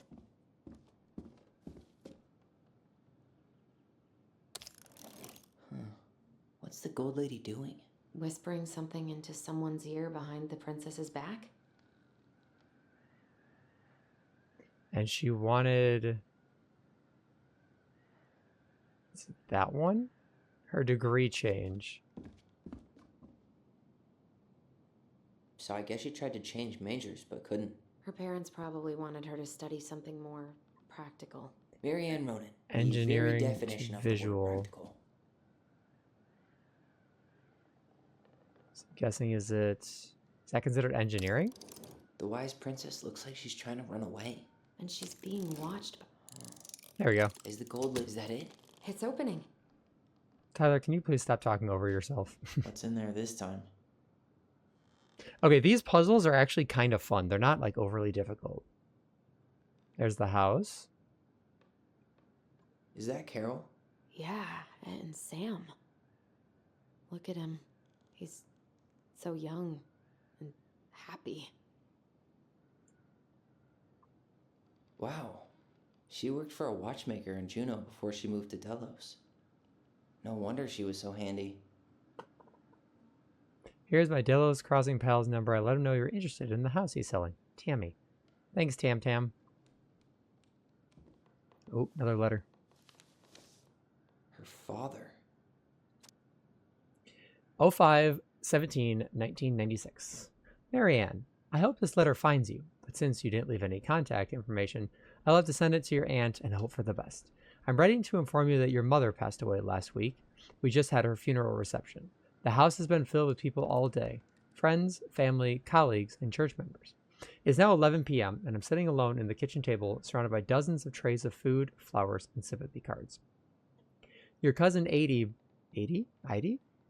brought in a beautiful photo album full of our holiday pictures in Lacaner. You're there in all of them, but you weren't here today. We haven't heard from you in 4 years and can only hope you made it to Alaska or wherever you are and that you and your child are both safe. Your mother had been sick and depressed for years, and you can imagine why. The pain of being shunned by her own daughter, knowing she would never get to see her grandchild grow up. It spread through her body like cancer and consumed her completely. All this suffering simply because you oh, I don't like him. You ran away like a temperamental little girl instead of accepting her help when you got pregnant out of wedlock after dropping out of college and without a penny to your name. She only stepped up to help because she knew you weren't ready to raise a child properly. Marianne, a mother's duty doesn't end when her child leaves home. Now that you're a mother yourself, I hope you will begin to understand that good parenting isn't about coddling children. It's about providing for them and shaping them into people they're supposed to become. Children are not supposed to become anybody. Children need the ability to become who they want to be, who they are made to be in their own life. It is not the job of a parent to force their children to be somebody. A parent provides so that a child can be themselves. I won't trouble you again. You've made your intentions clear. I just thought you should know. Dad. What the hell? Marianne was pregnant in 1992, before she even got here. Before us? Oh, does she have a miscarriage? Do we have a long-lost sibling out there somewhere? It's possible, but she could have given it up or miscarried. Who knows? Yeah, you're right. You don't think children are supposed to be as happy and supported? Exactly. You mean the grandfather she never told us about? I don't think I want to. You're not at all excited about having more family. You saw the letter. I don't think we want any part of that. Fine. Let's keep digging. And the thing about parents who try and control everything is parents like that want their children to be a mini version of them. And just because they are your offspring does not mean that they're going to carry the same traits, the same likes and dislikes and all of that. You know, it's up to a child to be able to decide who they want to be. Yeah, they're not property. They're not extensions of you.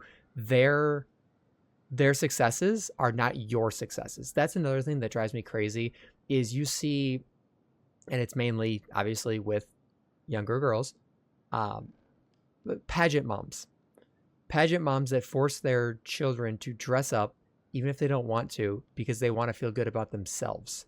And you see all the hell that these kids go through just because their parents want something to brag about.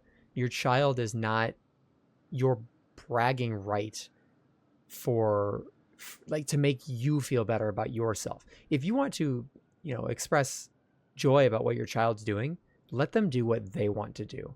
Don't force them to be someone they're not. Don't force them to live a certain way.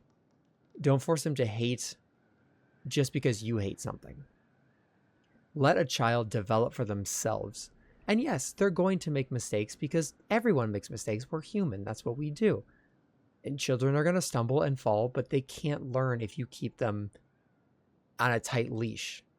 Let them be themselves. Let them make mistakes. Let them make friends. Let them lose friends. Let them have their first love and lose it, and all of these things.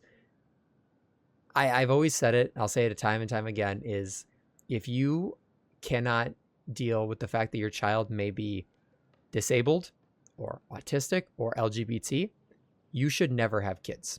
If you cannot love your child unconditionally, no matter who they are or who they turn out to be, you should not have kids. If you are going to perpetuate a cycle of hatred and bigotry and forced religion, forced racism, forced anti-LGBT, any of that stuff, do not have kids, because kids are not your little cultists. Kids are not your block of Play-Doh to shape into what you want. Once a child develops their own ability to decide what they want, if you keep molding them into something that they're not, they will push away. And it's oftentimes people like that don't understand why they become estranged, because they push and push and push and push. And all of a sudden, once the kid pushes back, they're taken off guard as if they're not prepared for it. Well, these kids are not your slaves. I see a lot of the times, and I've heard it myself, of I've done so much for you as a parent. I put a roof over your head. I fed you. Well, yes, you did, because you created me. I didn't ask for that. I did not ask to be brought into this world, but you are doing what you are supposed to do as a parent, providing. You cannot hold that over somebody's head. It's so sad to see that power trip of, I brought you into this world, so you're my slave. And it's so abusive. It's damaging to a kid. Nyx, like you said, I believe the only thing children are supposed to be is happy and supported. And that's true. Let your child do what they want to do within reason. Obviously, we're not talking about a child becoming an arsonist or anything like that, but children are supposed to make mistakes, because if you let them go their whole lives without making those mistakes, and they get to the real world and they make those mistakes, they are going to be in for the rudest awakening, and it's going to make their life so much harder. Let your child have their own decision-making skills. Let them stumble and fall. Let them find their own peace. Let them be them. They are not just your child. They are a combination of two people's DNA with their own mind, their own heartbeat, their own blood pumping through their veins, their own thoughts and dreams and visions of the future and everything. And if you just try and take all that away from them to fulfill a part of your life that you couldn't have as a kid, or to make them just like you, or to use them as just a trophy display case, then you don't deserve to be a parent. And there are so many people out here that do not deserve to be parents, that will go out of their way to make their kids' lives hell, whether it's to make up for a bad childhood of their own or to perpetuate a cycle of hatred. It's also worth noting, for generations, people didn't consider having kids as an option. They can opt in and out, and the obligation to build a family translated into resentment, because a lot of people were cornered into parenthood by societal standards. We may as well be the first generation to widely decide family planning is for us. Yeah, and that's another big thing, is a lot of us are at the points of our lives where having a child is financial suicide. I can't speak for the rest of the world, but obviously in America, healthcare is terrible. Wages are terrible. The ecosystem of raising a child is scary. Even if you are, of the LGBT community, or you're an ally and you're going to give your kids that sort of environment. I mean, how how many school shootings have there been per year? That's terrifying. It's like, even if you provide the best environment for a kid, it can end in a day just because someone made the wrong move. And especially with social media, you have 7-year-olds who are iPad kids for life, who have their first social media at 10, who have been on YouTube since 7 years old. What is that doing to them? We are perpetuating another cycle of impossible beauty standards, or impossible wealth, or impossible this. Even if I could finance raising a child, I still opt out because I know it's not for me. I was saying 40, 50 years ago. Yeah, no, I understand your point. I'm not saying that's everybody. There are some people where it's a financial thing. There are some people that are just nervous because of, the geopolitical landscape. And then there's some people that just being a parent is not for them. And you shouldn't have to justify it. You should never have to justify whether or not you decide to reproduce, whether it's you don't have the right partner, or you physically don't want to, or any other reason in the world. You should never have to justify it. You should never have to justify that. You should never have to justify your sexuality, your gender, the way you dress. None of it. It's your life, and people have no reason to intrude on that. And I know going back 40 or 50 years, rights were a lot different, and it wasn't even that long ago where, unfortunately, someone who was assigned female at birth could not even have their own bank account. They would get into a forced marriage and they would be stuck because they physically could not do anything. And while it seems like we've come a long way, we're still fighting that fight for everybody to have equal rights. And it still astounds me to this day that we have to sit here in 2026 and argue that everyone deserves rights, deserves the same rights.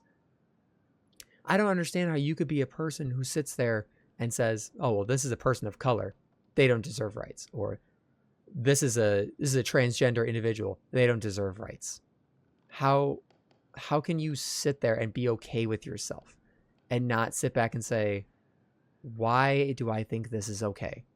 It's things like that that scare me about humanity. I always try to have hope for humanity, and I know there's amazing people out there. There's how many of you guys here right now, listening to me ramble about this, but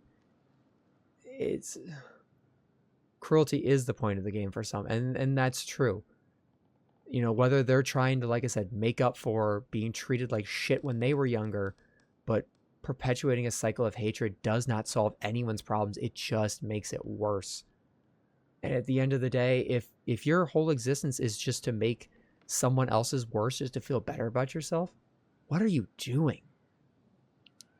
And I hope that if anyone like that comes along this video, that they will open their eyes and they will step back and say, why am I doing this to somebody?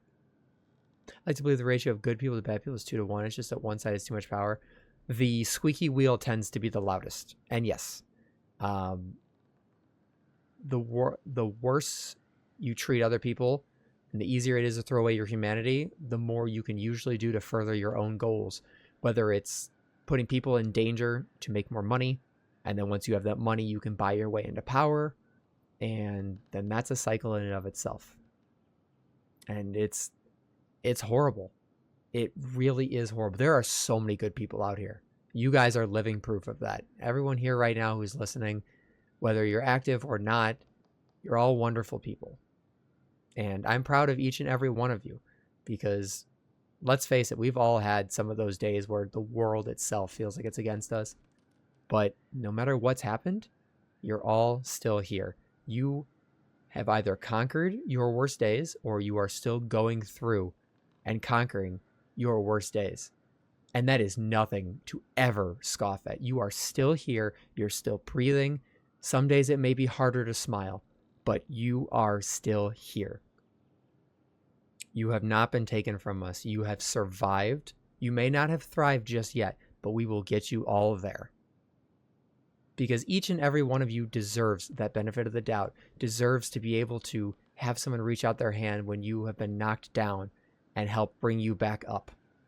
No matter what, no matter your background, you could have made a million mistakes in your life, but if you can stand up and realize what you've done and you can change for the better, which I know all of you can if you are in a spot like that, that's what's important.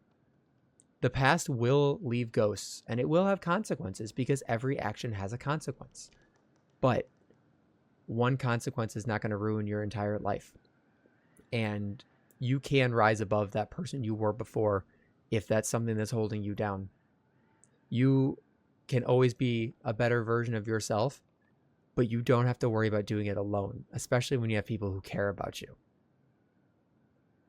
And if it doesn't feel like you have anybody in your life right now, think again, because I'm right here. I don't have to know every single detail of your struggle if you don't want to tell me, but just know that your struggles are important to me. Your mental health is important to me, and I will always fight for all of you guys, no matter what happens. Apologies for the rant. Let's continue.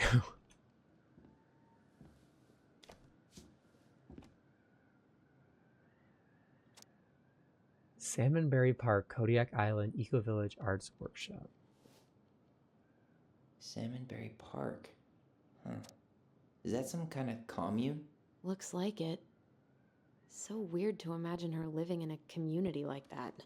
With, you know, other people. The weirdest part is how they all seem to love her. Where was prom queen Mary Ann when the whole town was turning on us? Oh my god, Soul is here. We miss you already, Soul and Bronwyn. Your mental health is important too. I know. I'm working on getting mine better. I'm sure we're going to have to come back to all of this. Wow. She worked for a watchmaker in Juneau before she moved to Delos. No wonder she was so handy. Okay, so... This just What's this? Some sort of map? This might be story-based.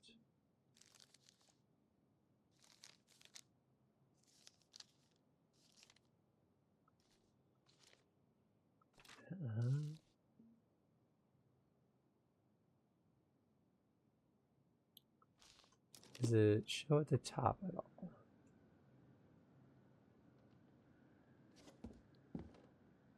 The old bear's gift for the princess? Oh, there's another puzzle here.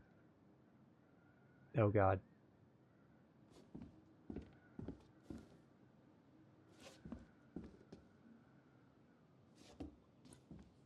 Let's see. Oh, we're not leaving. This looks like a dinner party with the old bear and the very old beaver. The dinner party, you say? Let's see, is it...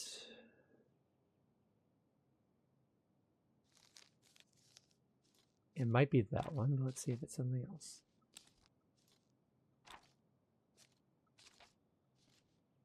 All the artwork in this game is absolutely beautiful, by the way. Yeah, I love the art style. It's so cute.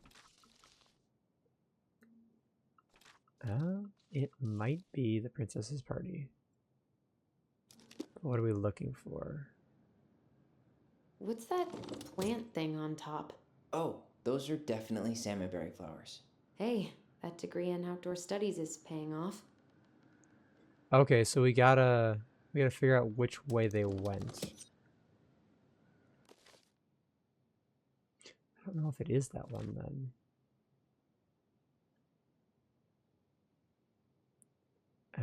Let's see.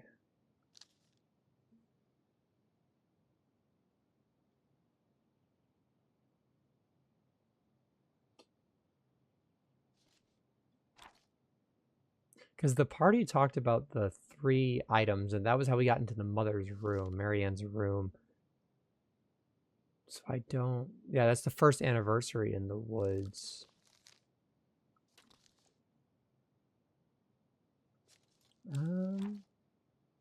What are the other stories here? The old bear's gifts for the princess. Because I don't know if it has anything to do with this. Wait a minute, these all have dates on them, don't they? Is that Carol? Yeah, and Sam. Wow. She worked for a watchmaker in Juneau before she moved to Delos. 1992. And this Both was of her parents kinda sound like 96. jerks. I would have run away too. So 1992, 1996, and what was the Salmonberry Park? Does this have a year? Salmonberry Park. 1992. Is that some kind of commune? Looks like it. So weird to that was imagine her living in a July and community like August, that, and with, this you know, was other people. The weirdest part is how they all seem to love her. Where was prom queen Mary Ann Oops, when the can I whole turn it? town was turning on us? June. Salmonberry Park. So Salmonberry Park, Is that some kind of and then commune? Juneau, Looks and then like the it. letter. So weird to imagine her living in a community like that, with, you know, other. What's that plant thing on top? Oh, those are some sort of clock? Oh, wait, hold on, I see. Hold on, so the letter was...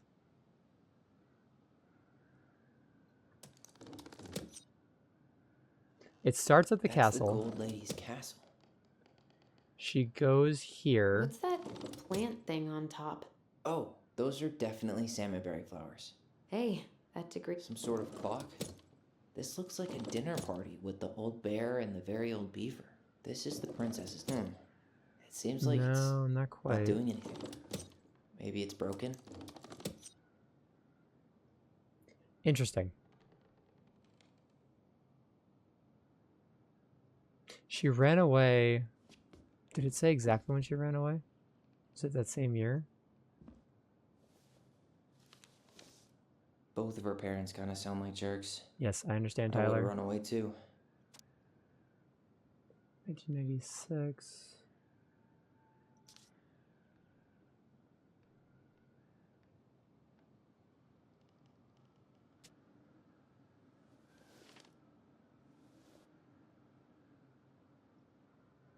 So, castle, watch, no, castle, Salmonberry Park, watch, house, castle again.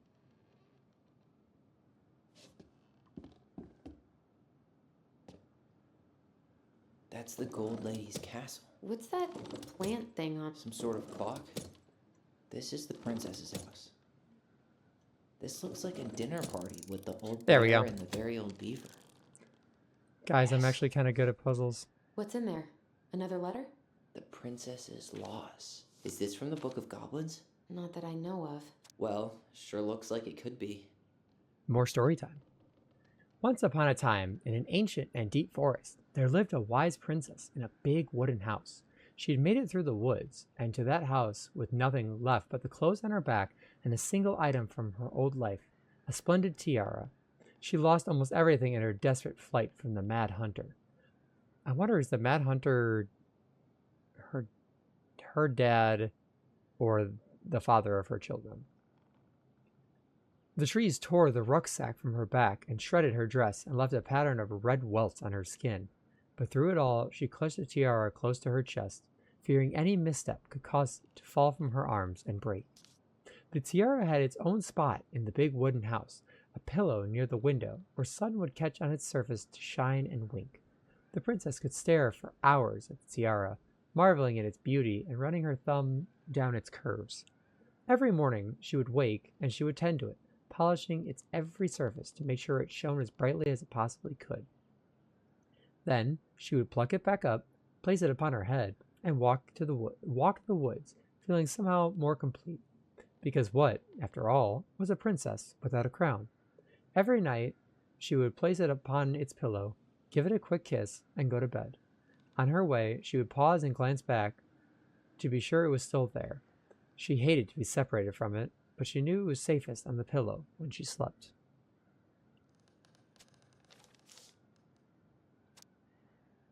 One night, the princess woke to a raging storm.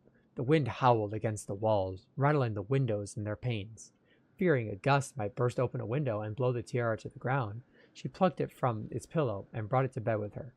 All through the night, she held the tiara close, and in the morning, she woke to find herself still cradling it. The storm had passed, and the princess relaxed. That day was the same as any other, though she perhaps gave the tiara an even more thorough cleaning, grateful as she was that nothing had gone wrong. That night, she placed the tiara upon its pillow, gave it a quick kiss, and went to bed, pausing on her way to be sure it was still there. In the morning, she woke and sensed, immediately, that something was wrong. In the living room, the tiara lay upon the ground, broken, dull, and faded. Nothing else in the room had changed. The pillow was exactly where she had left it. The window was closed. There had been no storm, no wind, no sign that anything at all could have gone amiss. Only the broken tiara, mute upon the ground. She picked it up and held it in her arms with a guttural cry, but though she tried to fix it and polish it, it was gone, beyond repair and with no shine left. The princess held the tiara through the day and through the next night, sitting in the same spot at the window where she used to polish it.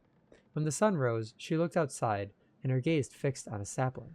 She remembered how this sapling had survived the winter, clinging to life despite the frozen, unforgiving earth. Without a word, she went out and buried the tiara in the ground beneath the sapling, and as a final scoop of dirt fell, the tiara felt truly gone, and with it, the final link to her old self. She could only go forward and find a new place for herself in this world, where she was no longer truly a princess in a tiara and a beautiful gown, but a wan woman alone in a deep and ancient wood. And that was how the princess lost her most precious treasure and her title. And that was how the princess lost her most precious treasure and her title. They're talking about her That was kid? the story she read us that night. It makes sense now. Yeah. She got pregnant.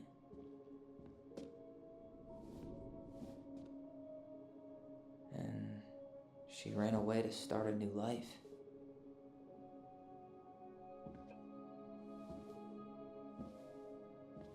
And then she made her way to Delos Crossing, where she was finally happy.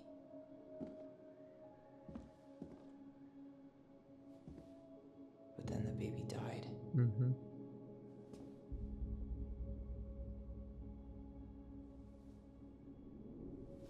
I can't even imagine how she must have felt. She left everything behind, built a whole new life for him. And then he was just gone. I guess having us helped her move on. But when it looked like we were going to be taken away, she snapped. She just couldn't lose any more children. It really wasn't anything we did. I don't know what I'm supposed to do with all this. I don't either, but all I wanted was to understand what happened to her. And now I do. Yeah.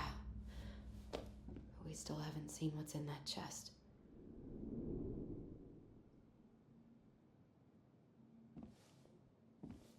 So this is based off of... Okay, so how do we open it?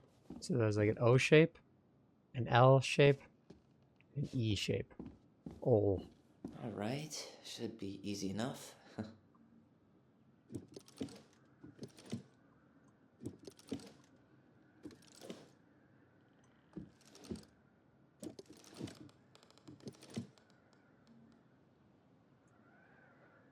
that it? No?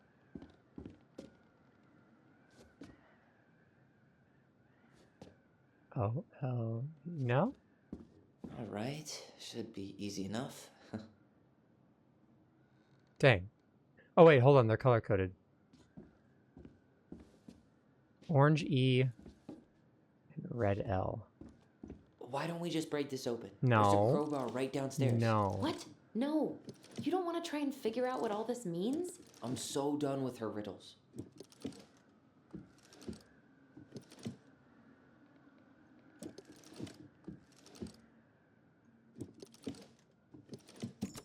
See? Yes. It's Leo. Was the baby's name Leo?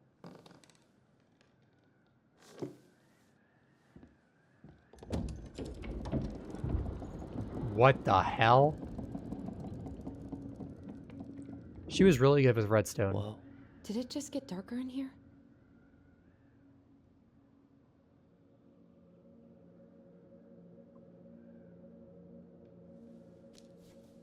Ollie. She noticed. Oh. Dear Allison and Ollie. I was her son. We write stories to understand and be understood, but what good is a story without a first act? Sorry I kept mine from you for so long. All my love, Goblins. Why does she have a photo of that tree locked in here? Oh, is that where she buried him? Oh. Is that? Leo Ronan.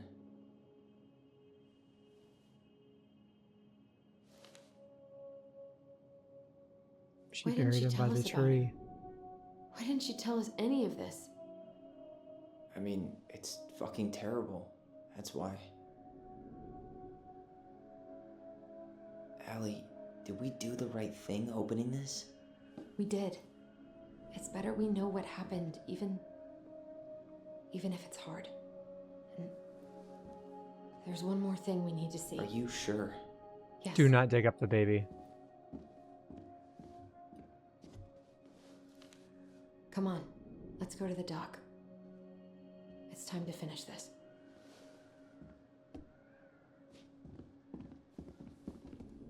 You really want to go? You sure we've seen everything? You just told me to go to the dock. I guess we could stay a little longer if you think there's more to find. There's something with this. Moonhag's gotta be imprisoned in her lake. Oh, these are all of the Crafty goblins go collectibles. here. I definitely missed That's some of the these. Pious Pelican spot. The wise princess goes in the big wooden house, of course. Ah, I missed two. What about over here? Back in your pond, Big Frog. Gold Lady stays locked up in her castle. We'll let the mangy muskrat have his rock back. The Ice King goes in the forest, obviously. So I missed a total of 5 collectibles. That's kind of cool. You can place them all down there. Unfortunately, I don't think there's anything else I can do here. Besides look at those art. The very old beaver's repair list. That's the story where Oh. the princess's house gets damaged by a storm and the animals help her fix it. Yeah. What did they do to fix it again? Hold on, maybe we can do things here. We get more story time. Once upon a time, in an ancient and deep forest, there lived a wise princess in a big wooden house. One night, a particularly violent storm shook the house. It shook the shingles on the roof and the planks in the walls. It even shook the beams on which the house stood, blowing the whole thing near to the ground. The princess hid in a closet, fearing the house would come down on her as she slept. In the morning, the house was still standing, but it was badly damaged. The storm had blown shingles off the roof, and planks off the walls, and even bent a post upon which the house stood. The first two things she could fix, but the last concerned her. What will I do? Despaired the wise princess, for though she knew many things, she did not know how to fix the big wooden house. Just then, the old bear came by to see if the princess had any trouble in the storm. When he found her nailing planks back into place, he said, "Stop, princess. Let me do that for you." "I'm happy to do it," said the princess, "but if you want to help with the roof, you may." So it was the planks first and then the roof. Oh, no, it was the roof first. That's what the planks were. When the pair were done with the roof and the walls, they examined the bent support post. "I can throw my body against it," said the old bear. "I am very large." He stretched up onto his hind legs, being sure the princess could appreciate how very large he was, then charged straight at the post. He threw his body against it with an impressive thud. The impact moved the post, but too far, and ended up bent in the other direction. Okay, so real quick. So, it was the boards. She fixed the planks that were blown off the walls. And then that. She fixed the roof shingles.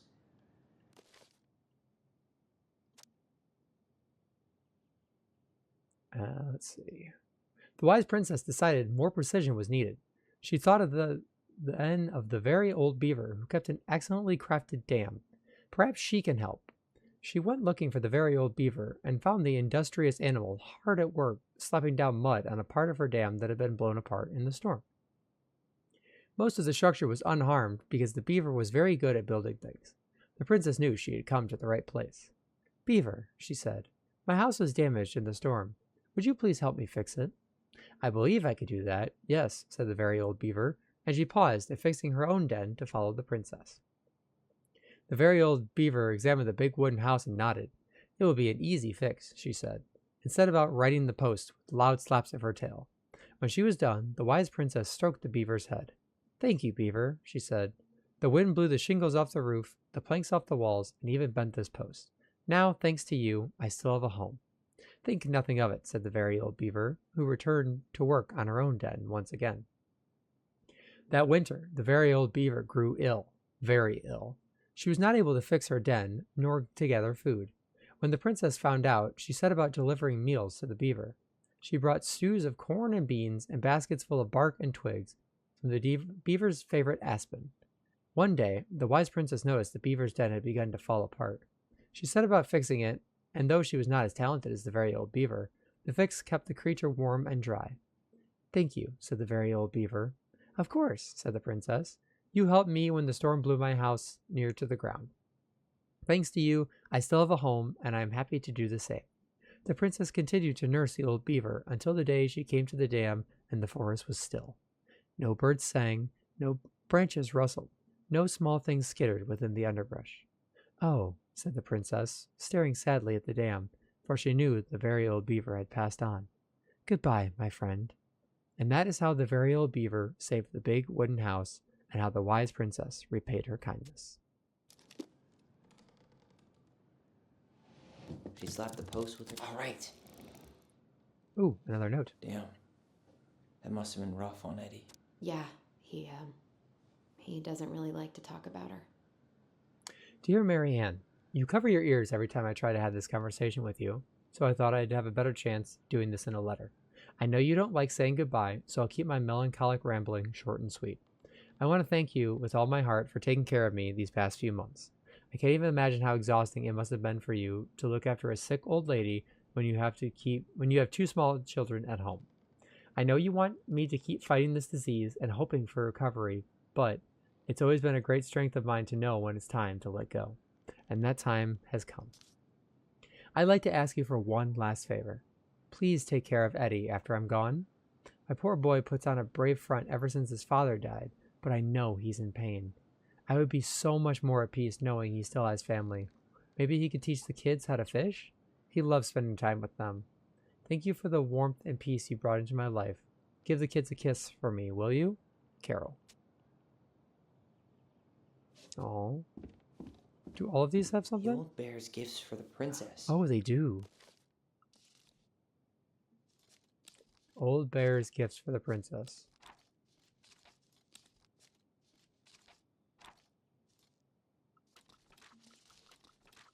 Bear, not bear.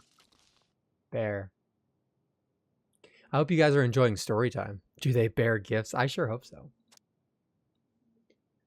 Once upon a time, in an ancient and deep forest, the old bear stood on the bank of the river, swiping at salmon on their way to the spawning grounds. Just as he'd got his paw on a particularly fat one, he heard a woman shouting for help. He considered simply eating his salmon, but then she screamed again, and he lumbered over to investigate. After a short walk, he found the princess clinging to the top of the tree, while a wolf snarled and snapped at the base of the tree. Old Bear would normally not get in the middle of such a situation. After all, as a fellow predator, he understood the wolf's need to hunt. Is this the story You gotta get tucked in soon. Aw. Is this the right story? Yes, I believe so. With a great roar, the bear heaved onto his hind legs, rising to his full height. The wolf snapped and snarled in his direction, but the bear roared again, and the wolf took off into the trees, tail between his legs. The old bear fell back down on all fours and stared up at the princess. She regarded him fearfully. "You can come down," he said. "How do I know you didn't save me just so you could eat me yourself?" asked the princess. "I suppose this is a fair question," admitted the old bear, "but I promise I won't eat you." The princess had no reason to trust the old bear, except that he had kind eyes, and so she slowly made her way down the tree. When she reached the ground, the bear only watched her, and so she supposed she was not going to be eaten today. "Thank you," she told the old bear. "Of course," he said. "Can I walk with you back to your home?" "Of course," said the princess. And so the princess and the old bear walked together through the forest, back to the big wooden house. After that day, the princess would occasionally find gifts from the bear: a fresh caught salmon, a handful of ripe berries, a newly blossomed bluebell. One spring, when a sudden thaw flooded out the path of the princess's home, the old bear was there, and she rode his back across the river. The old bear began to think that the princess should be his mate. What? Hold on, I didn't sign up for this. After all, she had no mate, and she needed one, and he could keep her warm and provide her a much more suitable den, and catch fish for her, and protect her from the wolves. She, in turn, would brush out his fur and pick berries without smooshing half of them, and scratch that one part of his back he couldn't reach. And with how she took care of the goblins, she would be an excellent mother for his cubs. One day, the old bear came with a ring of spruce and asked the princess to be his bride. "I'm sorry," said the princess. "You're a very good friend, and I appreciate all you've done for me, but I cannot marry you. You're a bear, I'm a princess. It would never work." The old bear was crushed. "Can we still be friends?" he asked. "We will always be friends," said the princess, "but I will never marry you." The old bear and the princess carried on their friendship, and after 1 year, he tried again to ask her to be his bride. But once again, she refused him. This happened 1 year later, and 1 year after that, and then finally the princess said, "Old bear, you are my dear friend, and I appreciate all you have done for me, but I would sooner you have left me to the wolves than marry you, and that is how it will always be. I have my hands full with the 2 goblins who live under my house, and they are all I need." That wounded the old bear deeply, but it was finally enough to stop his proposals. They remained friends, and he continued to give her gifts of fresh salmon and ripe berries and newly bloomed bluebells. But the old bear never again asked the princess to be his bride, much as he might have wanted to. And that is how the princess befriended the old bear and how she refused him. That is definitely a story about her and Sam. I'm totally blanking on that story. What did he give her again? Why don't we open up the book and check? Salmon. Fresh caught salmon? Berries. Some roses, maybe? No. Wait. A newly bloomed bluebell? Yes. Where are the berries? Here? A handful of ripe berries? Yeah. Nice. Man, he had it bad. Just couldn't let go. Sorry for the note under your door like a prison inmate. You okay? I stopped by and rang a couple times this week, but you didn't answer. I could see the light in the hayloft, so I figured you were in there, but did want to talk. I hope I didn't ruin everything. I know I probably came on kind of strong, but the thing is, I don't know how to talk to a woman like you. You are strong and kind, and you know so much, it's hard for me to know how to keep up. I guess all that went to my head. But I want you to know I got the message, and I'm going to get out of your hair now. And there doesn't need to be any bad feelings. We could pass in the street and say hello, or not. It's okay. P.S. I noticed your car was leaking, so I put some sealant in there. You might need to take it to the shop, though. Let me know if you want me to come with you, because sometimes those guys try to rip you off. If not, no big deal. Sam. The crafty goblin's loot.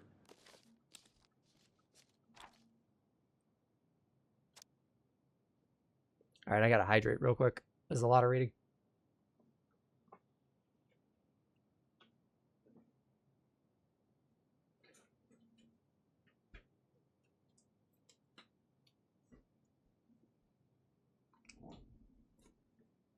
Make sure all you wonderful people out there are also hydrating, and grab a snack, grab anything else you need. The Princess and the Two Thieves. Once upon a time, in an ancient and deep forest, there lived a wise princess in a big wooden house. The house was built from the strong wood of the forest, and it kept the princess warm and safe. The princess was not a native of the forest, but she never spoke about it, where she had come from, for it made her cry. She did not have many friends, but that's how she liked it. The forest was big and deep, and many paths led to her house, but not many visitors passed by. The princess was happy to be left alone in the big house in the deep forest. She knew that the forest would provide for her, but that its generosity had to be respected, so she only took what she needed. And for a long time, life was just fine for the princess in the big wooden house. One winter day, when snow blanketed the earth and ice bent the trees low, the wise princess realized that food was disappearing from her house. It was not much at first, only a few fruits and nuts and eggs vanishing during the night. Maybe it's the birds, she said, or the mice. And for a time, the princess was okay with losing some food, for the winter was long and little creatures needed to eat too. But then, small items started to disappear as well. Spoons and plates, forks and knives, and blankets. It was as if every time she was in one part of the house, something disappeared in another. That can't be birds or mice, said the princess. I think I have a thief.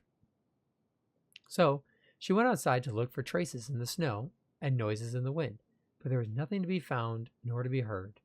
That's strange, said the princess. Maybe the thief is hiding inside my house. For many days she hunted, looking behind the curtains and under the bed, in the attic and the chimney, behind the poles and under the carpets. But she found nothing. And as she searched, food kept on disappearing, night after night. I will make a cake, frowned the princess. A big cake, with every egg and fruit and nut I still have, so that I only have one thing to keep my eye on. She spent the whole day making the cake and using everything she had left. The cake she made was so big she could hardly carry it. If I manage to protect the cake, I'll be able to survive the long winter, she said. So she added a lock to the oven, and she kept the big cake safe inside. But the next morning, the lock had been opened. The cake had disappeared. At first, the princess cried, because that cake was the last of her food until the snow melted. But then she noticed 2 trails of tiny feet in the spilled flour. She followed the tracks to the hidden hatch under the floorboards. This is how the princess realized that 2 tiny thieves were living under the wooden house right below her feet. Stale cake recipe. That's from The Princess and the Two Thieves. I drew the original. And I distinctly remember drawing that cake, which is arguably the best part of that illustration. All right, Picasso. Then you probably remember what the goblins stole in that story, huh? Maybe they took some of the princess's fruit? I'm pretty sure they stole some eggs. And nuts? Some flour for the cake, maybe? No, not the flour, the nuts. Wait. Didn't they take some of the princess's clothes? It was technically blankets. That's why this is kind of weird. Did they steal candy? Maybe not. Or not. That's kind of different. Some flour for the cake, maybe? Or not. Interesting.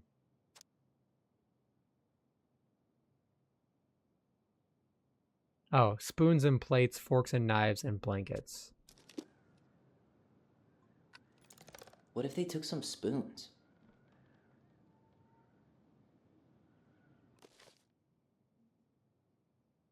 Yeah, fruits, nuts, and eggs.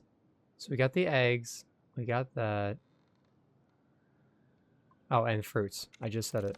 Maybe they took some of the princess's fruit? Actually, I'm not sure.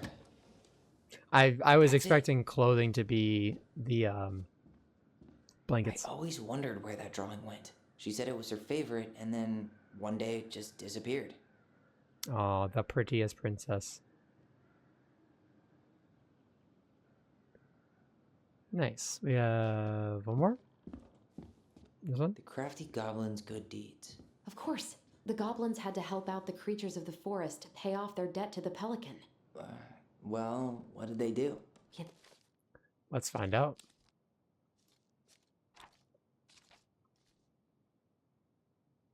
Pelican helps her friends. Pelican forgives the goblins. All right, another story.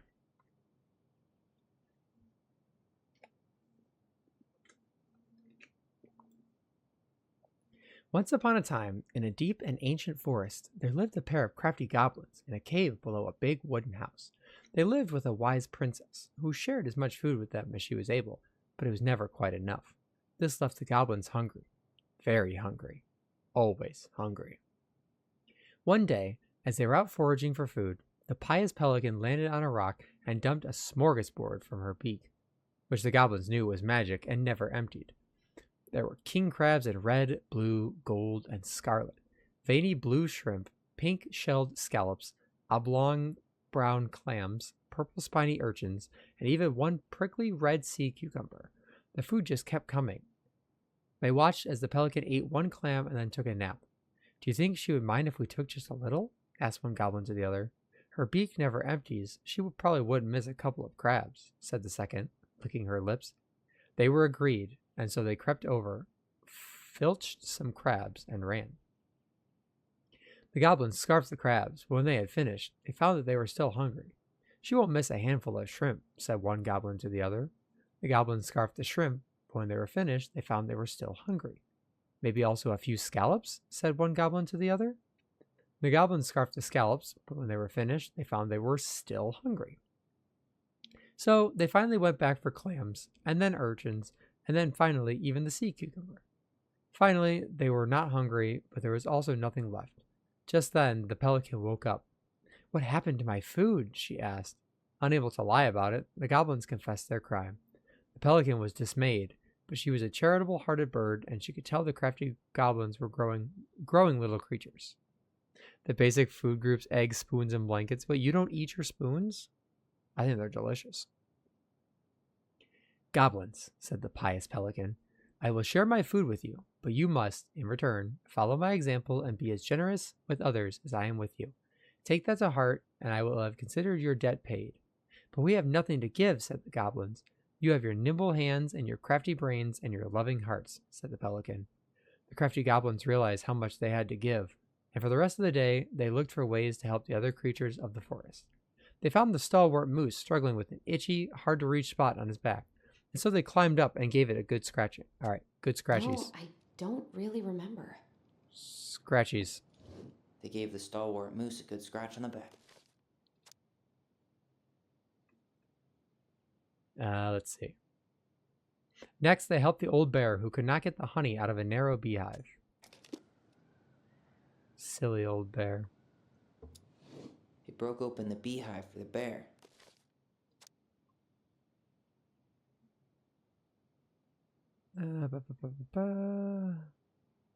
They climbed up to the top of the tree with the hive and then dropped it, cracking it open. Finally, they found the princess, crying over a loss she would not speak about. So they wrapped their little arms around her in a great big hug and stayed until she felt better. When they were done, they returned to the pious pelican. Did it feel good being as generous as I am?" asked the pelican. "It did," said the goblins. "I'm glad," said the pelican. "We all have problems that we can't solve on our own, but if everyone goes about with generosity in their hearts, then there is always someone on hand to help. But we all must commit to do so, or there may be no one there to help you when you need it." This made sense to the goblins, and they thanked the pious pelican for her food and the lesson. Of course, by this time, they were hungry again, and that remained an ongoing problem until the day the stalwart moose taught them to fish. But that is another story. Whenever I hear of sea cucumbers, I remember that one time I was having a super emotional day and I saw a picture of a sea cucumber and I started bawling. Aww. I hope that you have had more wonderful encounters with sea cucumbers. Also, hello, Soul. How are you doing today?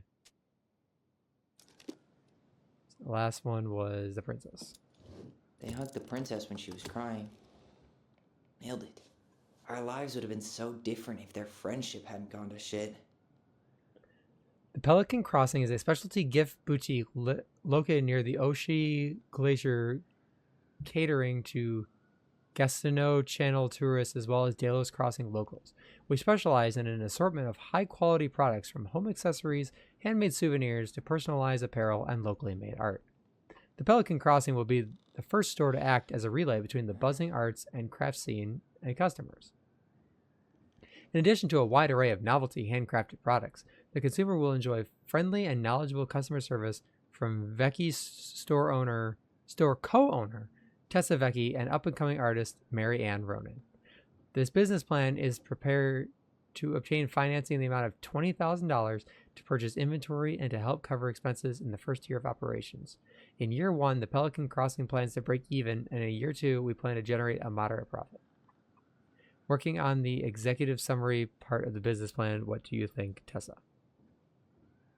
I'm good, thanks. How are you? Just woke up. Oh, did you get some good rest? I am doing fantastic. Oh, Nix, you don't have to stay awake if you're sleepy. Feel free to get some rest. I think that's everything from in here.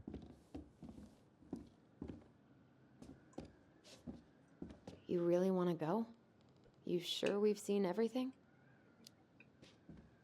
Either way, I'm ready for this to be over. Me too.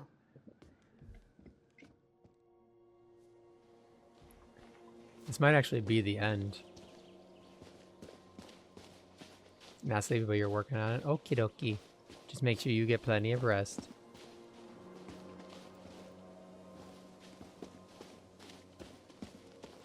What are we waiting for? I want to know who was here that night. He's gonna show up with like a gun behind us, I swear. Let's try and remember who Mary Ann was arguing with.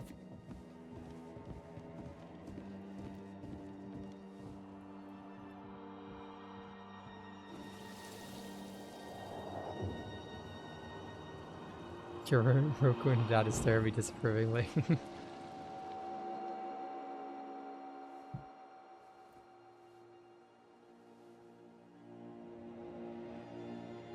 Almost. I do think this is the end.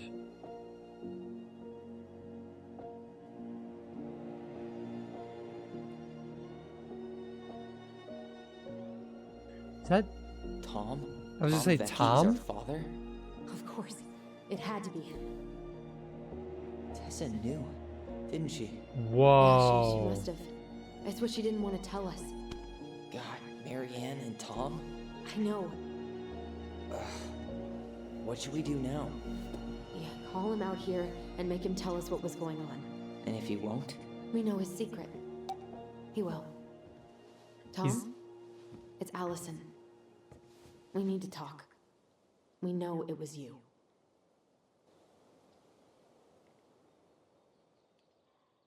Damn. I was not expecting Tom.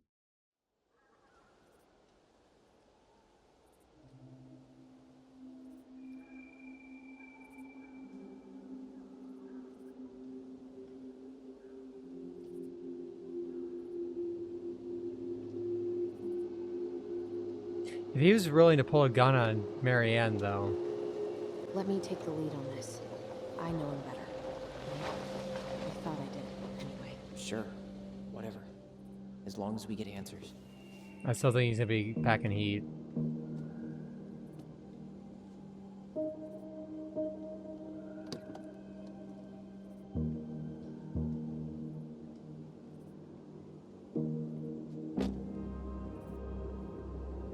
Why would you meet him at night, by the way? Sharona! Sure. Kids, listen. You're our father.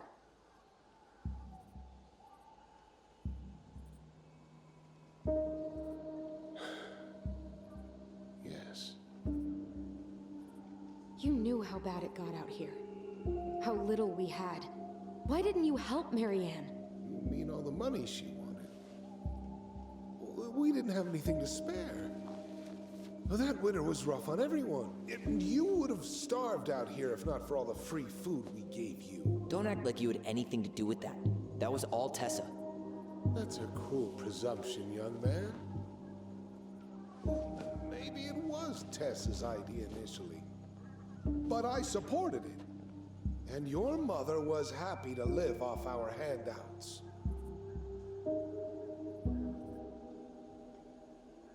Oh. You let Marianne drown. You were here that night. You saw Marianne and Tyler. Why didn't you help? I know it wasn't my best moment, but she threatened my life. So you just decided to let her drown? I didn't decide anything. Everything happened so fast, I panicked. And by the time I got to town, Brown was already on his way out. There was nothing else I could do. Oh, hold on.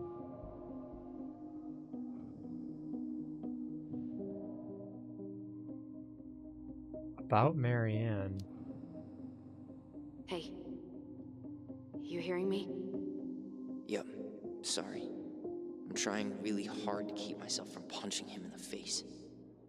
Does he really expect us to believe there wasn't anything else he could have done that night? I don't know, Allie.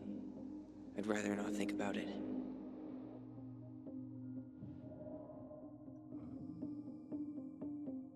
Are they telepathic? They're twins. You tried to burn down our barn and knocked Tyler unconscious. I never meant to hurt anybody. You weren't supposed to be home. Doesn't excuse the fact that you didn't even stop to help. What do you want me to say? I panicked. I was terrified that this whole thing was going to blow up in my face. I had to do something.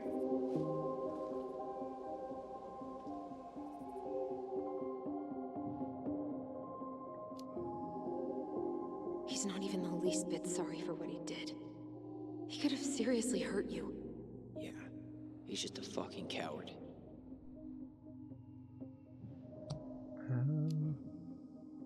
So what do we do now? We tell him he's gotta fix the mess he made, one way or another. You failed us, Tom. You need to make it right. I'll do whatever you want. As long as none of this gets out. Excuse me? You want me to pay for my mistakes? Fine. But please, Tessa can't. Tessa doesn't know. This would kill her. Tessa already knows, Tom. No. That's impossible. It never occurred to you the reason Tessa cut Marianne off was you? But she never said anything. Oh, Lord. You should try talking to your wife. Maybe if you had, we wouldn't be in this situation. Oh, damn. Maybe Marianne wouldn't be dead. Oh, come on. You of all people should appreciate how troubled Marianne was. She was unhinged. Something like this would have happened sooner or later.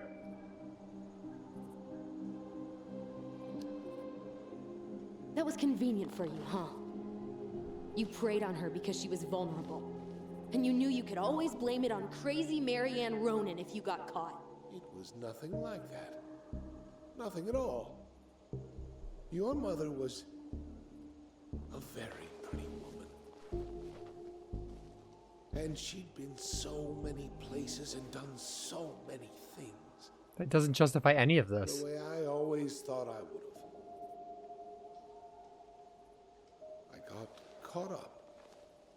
Love made me a fool. Look, I made mistakes. But this will not go any further than the three of us. Why? We know. Tessa knows. Marianne's dead. There's no point in hiding it anymore. He's afraid it'll tank his campaign. Am I wrong? Jesus, Tom. I've kept your secret all these years. I don't want to go spilling it. But I will if I have to. What? Yeah. Your little story about self-defense. I've never told anyone how Marianne really died. That night, I came out here because I was worried about your mother.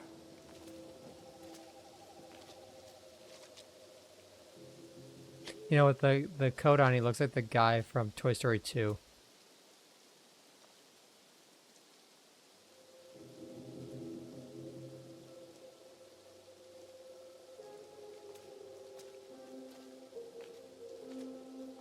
Yeah, Al. He looks like Al. Why did they do it? They made me do it. They made me do it. Why did they do it? It's his fault. It's his fault.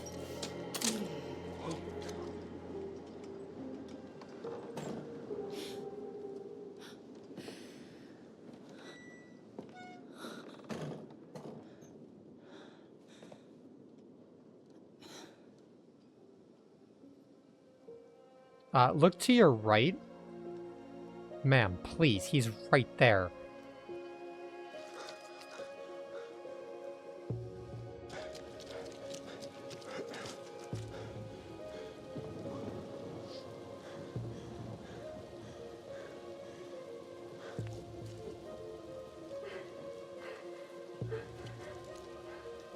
Mad Hunter.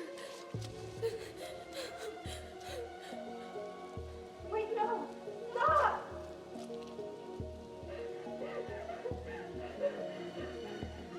Oh my god, it was all a misunderstanding.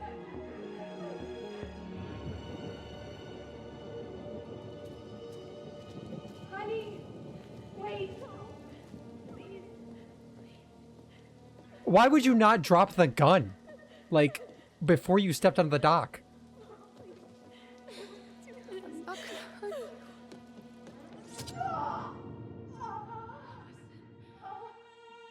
Like, is it just me? Like, drop the fucking gun. Don't walk towards your child with a loaded gun. Like, it's as much his fault as it is Marianne's.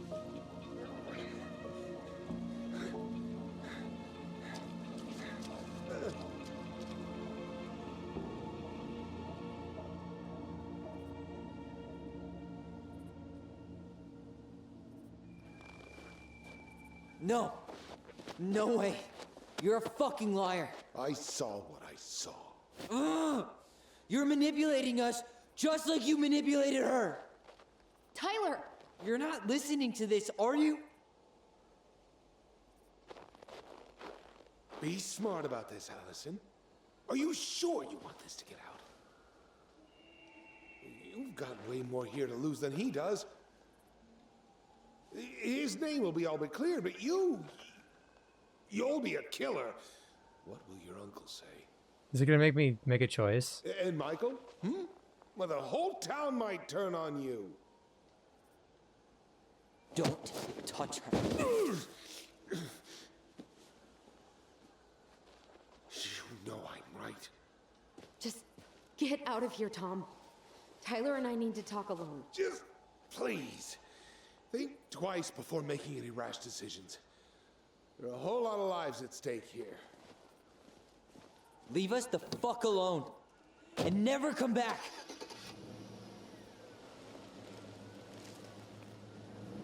I hope I don't have to make a choice, because I don't know what to choose.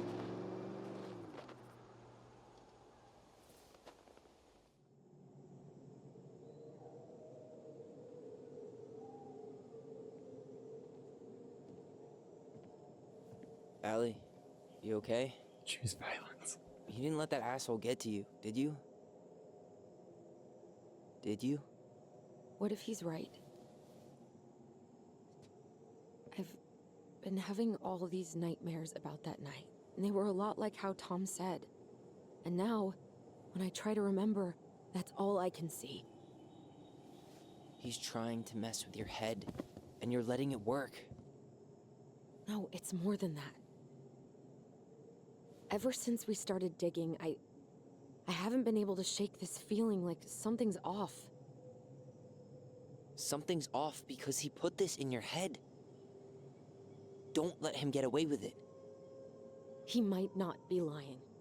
We keep getting things mixed up. We remember totally different versions of the past. Those are just details. This isn't that. She was going to kill me. I'm not so sure anymore, Tyler.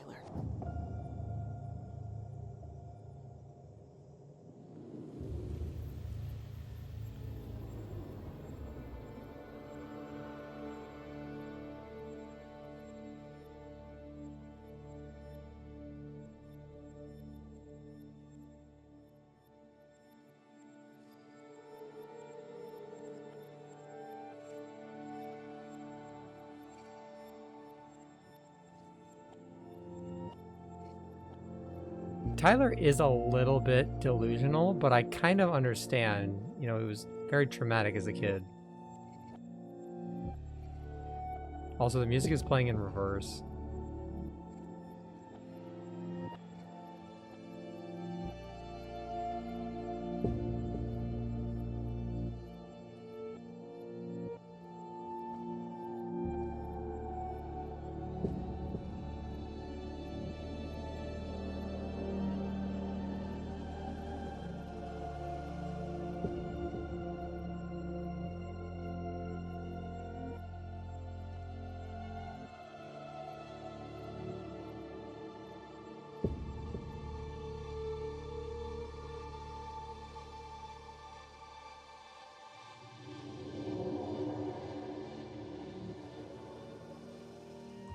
Seeing both these versions play out at the same time is really cool, though.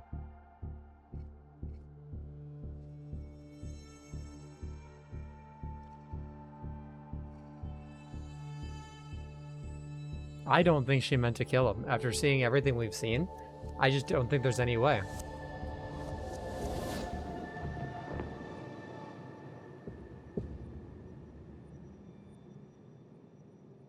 She had a gun pointed at me. She chased me. She said she was going to kill me.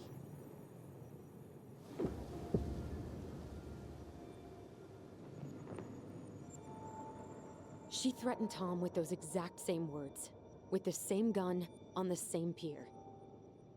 The thing you said to Eddie the other day got thrown back at me. Don't you think it's possible that happened here too? I guess it's possible. Fuck. I don't know. And we're never gonna know the truth, are we? Because the second you walk away from something, that's it. Yeah. I guess at this point, you just have to decide what you believe. Me? Yeah. You need to start dealing, Allie. And that means coming to terms with whatever version of the past feels the most true to you. No more running. Whatever you choose, you gotta live with it, okay? Do we not get to choose?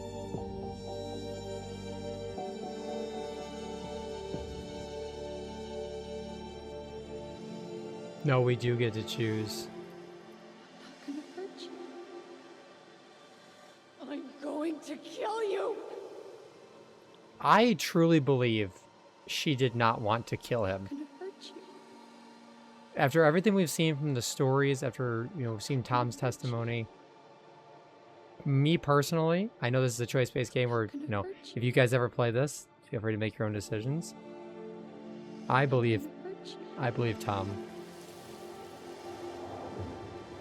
I'm not gonna hurt you. I'm not gonna hurt you. We've seen the book on raising your transgender child. No, don't do this. We've seen everything else. Allison, this isn't what.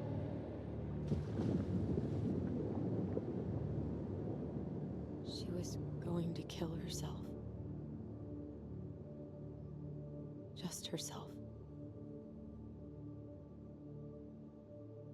That's why she had the gun? Did her and we got confused. Are you sure? Yes.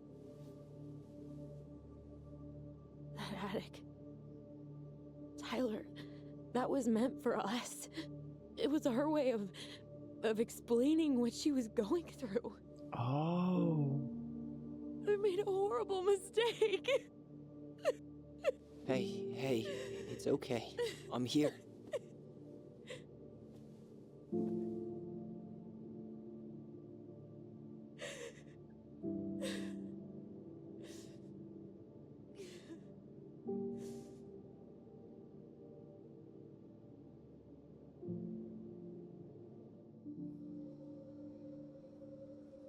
Parent is acting violent. You don't know if you'll be safe as a kid, though. Yeah, that's true.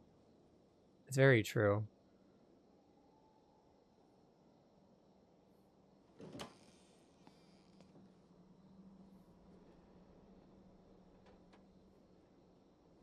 Hey, peep what I just found downstairs. What do you think? Will it have aged well, or just gone bad?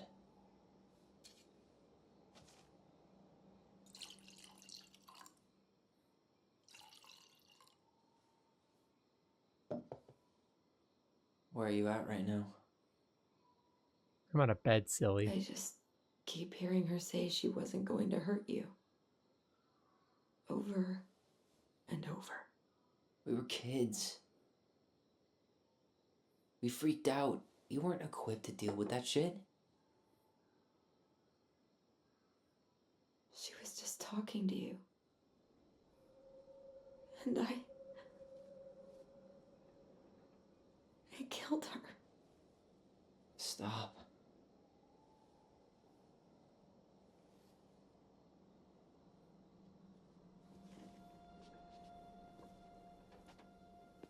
I don't want to use our voice again. Ever. What? Seriously? I don't know. But I want to stop feeling like this. And I think we'll be better off without it. This morning, I kept getting these horrible visions. Of you and Marianne and Eddie. Visions. Like our memories? Yeah, but different. It was all my worst thoughts brought to life. You were in my bedroom saying I abandoned you. Eddie called me a snake. I'm sorry. I should have been there for you. It's okay. I was the one who walked out. I can't let that happen again. I don't think it will. Something's been pushing us to find answers. And now we have them. Maybe I'm wrong. And if it stays bad, we can stop. But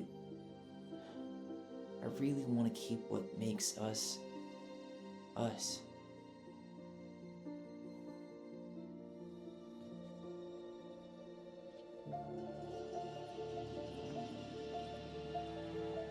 The Mad Hunter was forced to remain below the lake with the Moon Hag, but she did not kill him, because even reduced to just one hand, he was too useful a servant. Lo, he plotted the day he would emerge. Brothers and sisters? To once again hunt the wise princess and earn back his left hand. Always. And that is the story of how the crafty goblins rescued the wise princess from the Mad Hunter. Aww.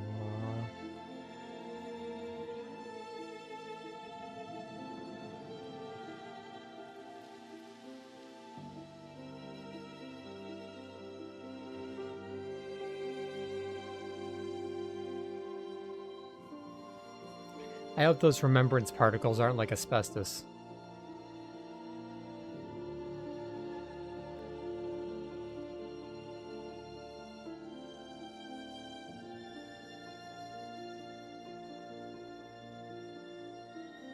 Yummy asbestos.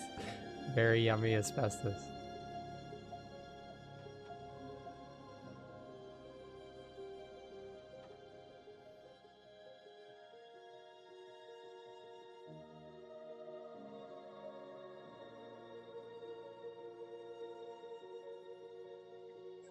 Yummy popcorn ceiling dust. Fiberglass.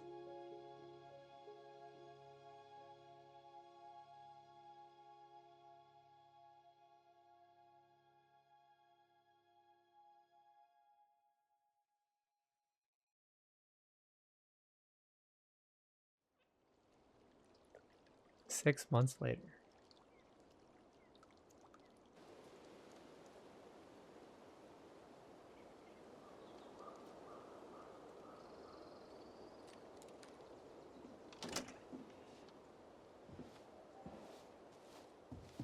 You got a haircut.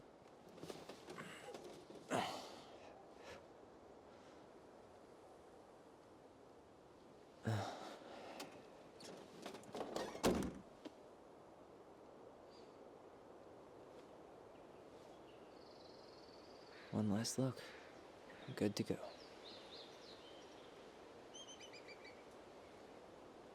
America.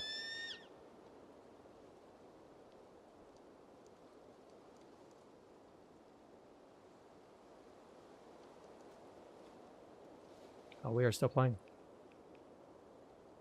Hey, it's me. Hey, me. House is empty. I'm getting ready to head out. So, last chance. Is there anything you want me to do while I'm in town? Listen, Ty, you're dropping off the keys with Tina, right? Yep. Gonna leave them at her office on my way to the ferry. Well, that's it then.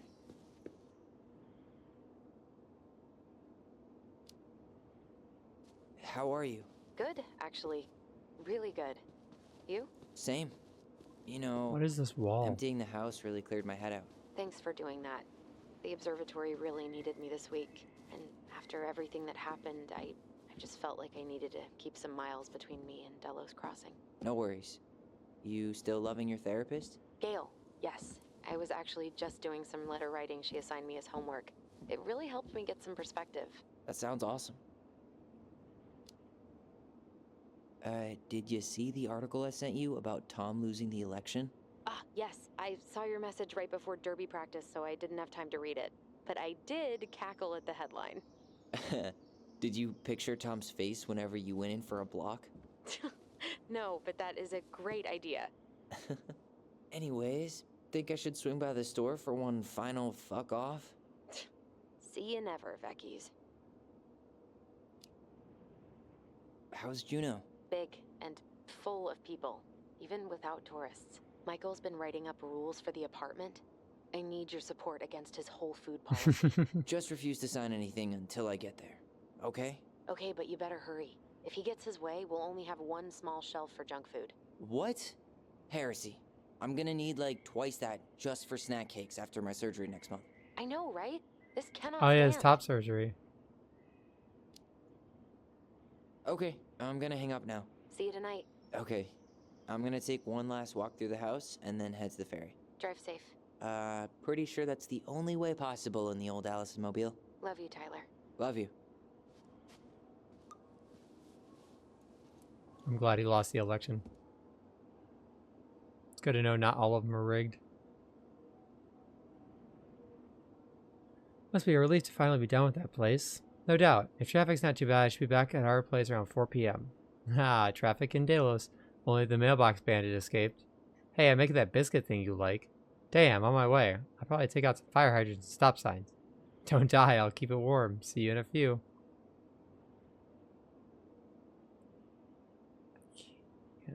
I can't change anything else. I wanted to go through his search history. Is he gonna leave that laptop here? That's a really bad idea.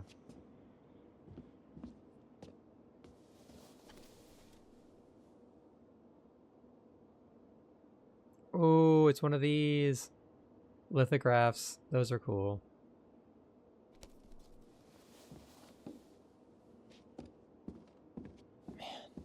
Seeing it empty is so weird, but at least it's the last time I'll ever have to. Dear Allison and Tyler, I'm not sure where I'm supposed to send this to, so I hope it'll reach you. Heard from Laura that you finally sold the house. I'm guessing you'll both be heading out on your way out soon. I'm staying in a little cabin on the Tanaki River that the owner's letting me stay in until if I help fix his boat. It's been nice to start over, but my sponsor at AA says Sam went to AA. It's important I don't completely erase the past. Something about being a part of my history. You two have been an important part of everything, and so I hope you won't mind me writing this letter, even though words and me sometimes get twisted up. You both have your busy lives, but it'd be really great if we could meet up sometimes. Step 9 in my recovery is about making amends, so I hope with everything that happened, you guys might let old Sam apologize for all the hurt I did. I could drive to Juneau, or you could even visit Tanaki. Got a nice pullout, but you'll have to fight for the blanket. Just kidding. There's 2. One of them's kind of smelly, though. Gotcha again. Who leaves a whole laptop? I don't know. P.S. Take care of yourselves. Sam. P.S. Got adopted by a stray mutt that hangs around the docks. I named her Skipper. Aww. Maybe you're not such a piece of shit after all.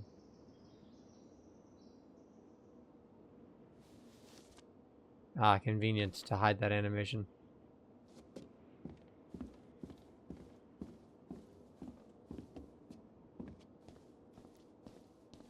I like the charm of this house. I think cabin-esque things like...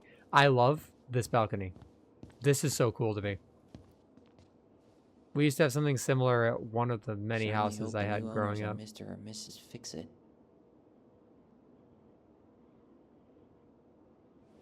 An hour, let's go. Yeah, we used to have like a loft and then like a little balcony, but we didn't live in that house super long. Goodbye, room. Goodbye, room. Goodbye, man on the moon. For posterity. Who taps the middle of the screen to take a picture?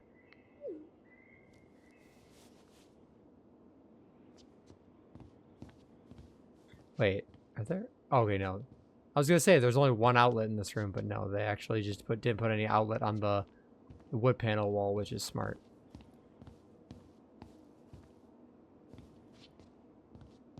Oh, what are we doing? Goblin faces.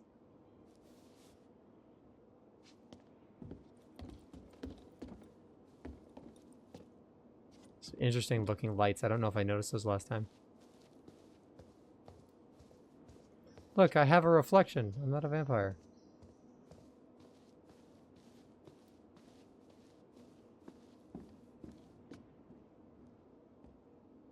Juneau University. If you're moving out, do you get to burn it down? No, we sold it. We needed the money to move.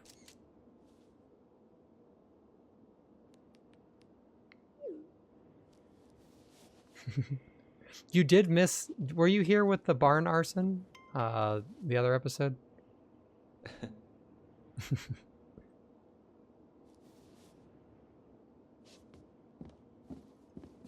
should pick up Allison's stuff on my way out. The new buyers can burn it. Yeah, they tried to set the barn on fire. This is from Tessa. You find enclosed a letter, your severance check. I've also packed up the last of your personal items you left.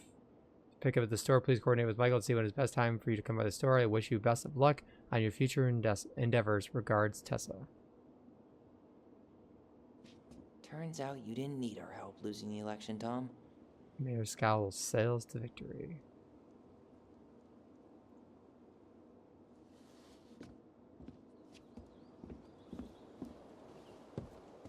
I should have probably run these by his place. Or just dropped them off at Bernie's. Does it let me go in the barn at all? Nope.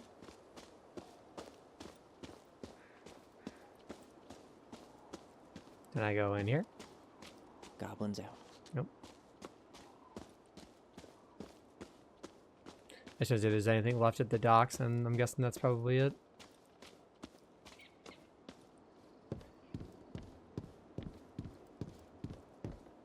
Yeah. Time to move on. Swim? No. Damn, the water is just painted on. It really would be a beautiful way to wake up and just come down and look out those windows right at the mountains.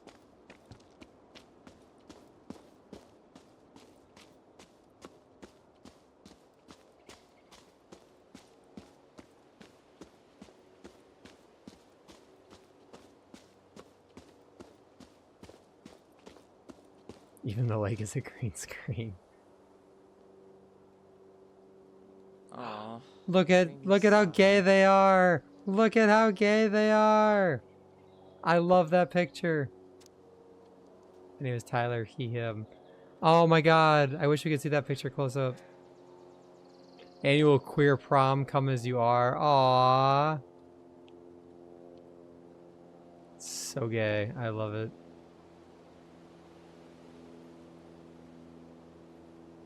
A little Master Chief?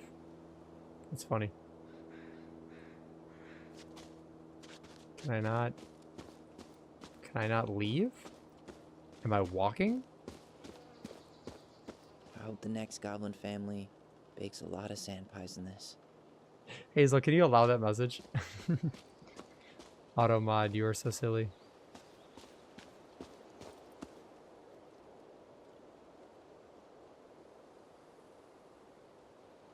What does it want me to do here? AI is driving the prices up. No, AI removed all the water.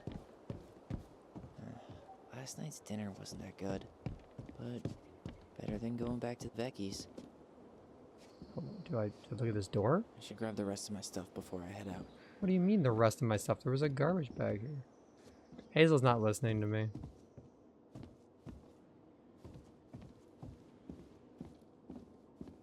What other stuff did I miss?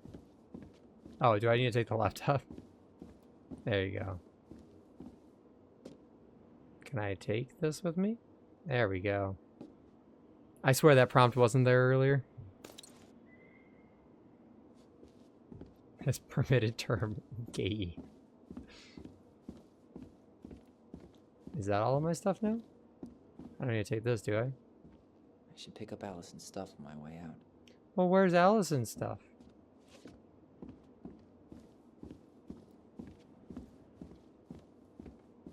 I didn't see any other stuff. I saw this. Can I take this with me?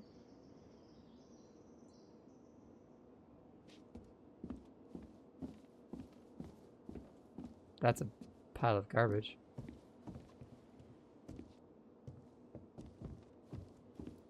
Here's where we get stuck. Oh, there it is. Leave the house for good.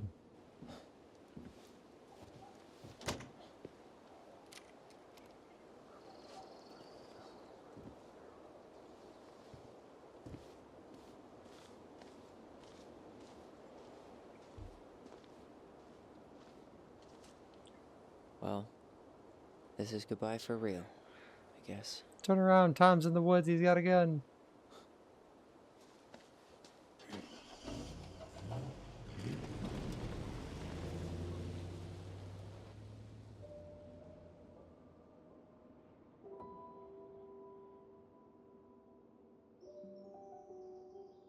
Hey, Aaron.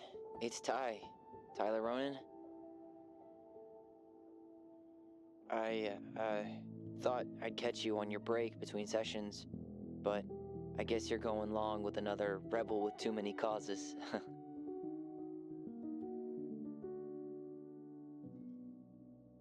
I know I haven't reached out since I left Fireweed, but I just wanted to say, well, you were right about grief, about it going in circles.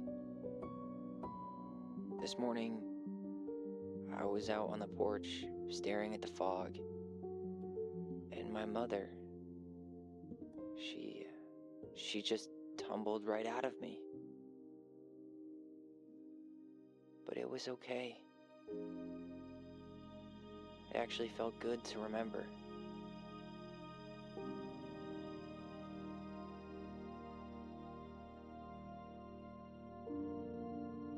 Anyway,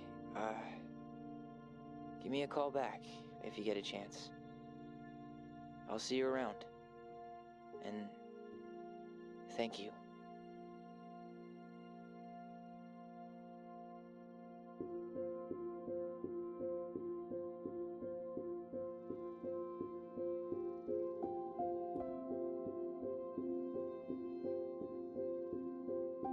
And that's it. Complete the story with the twins strongly bound together. Oh, I got an achievement for that. So I wonder if you could change the story in which they don't stick together. Wow, what a game. You know, for something that I just picked up for Pride Month because I had heard good things about it, it defied all my expectations. That was fantastic. We've seen the credits, so I'm going to go ahead and skip them. Allison was grateful they completed Marianne's puzzle. 84% completed it. Allison was influenced by Tom's testimony. 63% believed in Tom's testimony. Twins trusted their bond and kept their voice. Only 5% let go. So yeah, you must have really had to mess some stuff up. Eddie was relieved that Allison accepted responsibility in the murder. 67% confessed the truth. 70% listened to Sam's story. 30% confronted Sam with his addiction. Michael felt close. Yes, we were part of the 71% best storyline. If you or anyone you know is struggling with suicidal thoughts or experiencing emotional crises, you can find help using these resources. You matter, and we need you in this world. Don't forget that. That is very important. So yeah, wow, that game defied all expectations in the absolute best way. I had a blast playing it. And I thank you guys for coming along with me on the ride. What else is really important? You. Everyone is important. Yes, I'm going to show Nyx's art because it needs to be shown. Let me see if I can pull it up super quickly. Let me go ahead and find it. If you're not part of the Discord, absolutely join it so you can see wonderful things like this. I was going to save this to my PC anyway.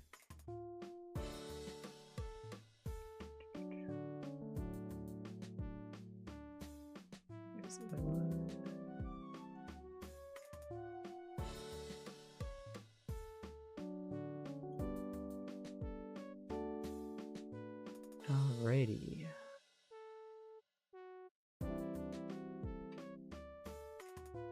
So they do it like that. Oh, I love Windows. Just kidding, I actually don't like Windows.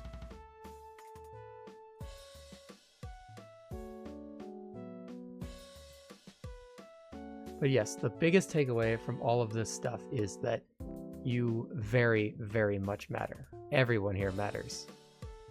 Let me switch back here and make sure I'm doing this right. This might actually freak out. It is, but that is okay. Can I do this? And then this and that. There we go. So, Nyx, the wonderful person who has been hanging out here, drew this for me. And I was speechless. I believe that this is amazing. I genuinely cannot thank you enough. But then they take it one step further. And they draw this one. And dear God, these two are some of the coolest pieces of fan art. They're the only pieces of fan art that I've seen of me. But holy crap. When I say that I almost cried when I saw these because of just how much effort was put into these.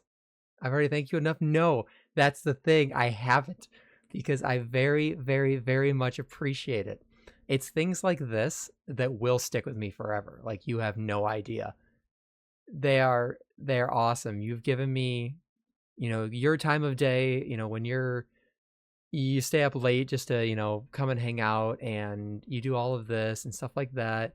And it really does mean the world to me. Like I said, when I started streaming, I just wanted to be able to make a bit of a difference in the lives of the people that I talk to. And I want to continue doing that. And, there's little things like this that they warm my heart so much. That I influenced you in such a good way that you decided to draw this. Both of these, they're both amazing. That's what I'm saying, Soul. They should be in an art exhibit. They are beautiful. They are both beautiful. I love both of them so much. And they may have just been little sketches to you, but to me, I want to print them out and hang them on my wall. Like, they're awesome. I cannot put words into perspective of just how much that means to me. And Frosty fan art, well, when?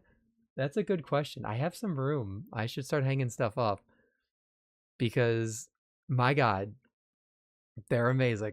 So again, thank you so much. I will always be truly grateful for the amount of love and care that you guys show me, because I will always just believe that I am just a simple femboy making my way through this world. But you guys continually show me that I am more than that. And I really appreciate that. So yeah, again, thank you, Nyx. Thank you, everybody who's been hanging around here and there and everywhere. It's just the support you guys have shown me has been through the roof.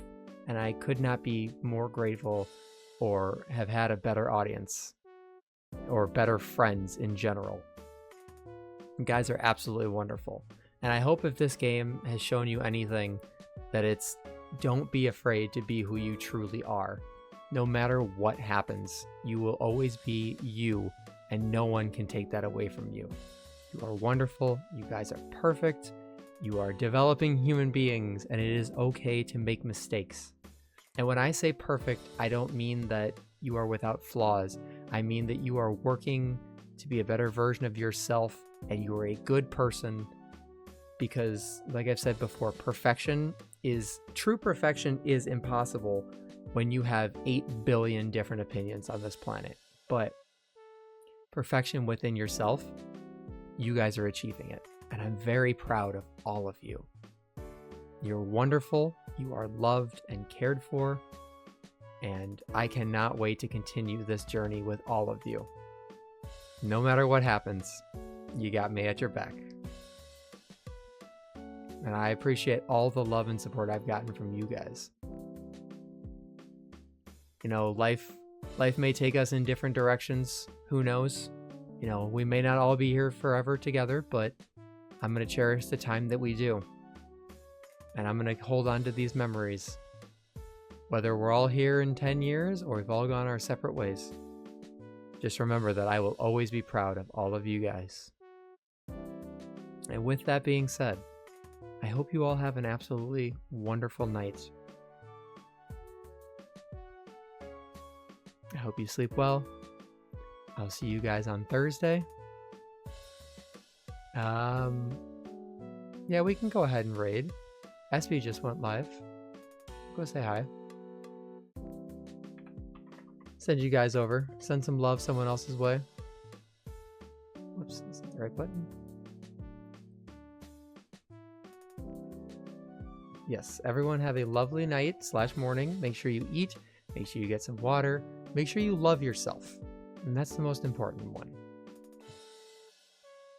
Above all, just continue to be yourselves. Yes, I will see you Thursday. Bye-bye.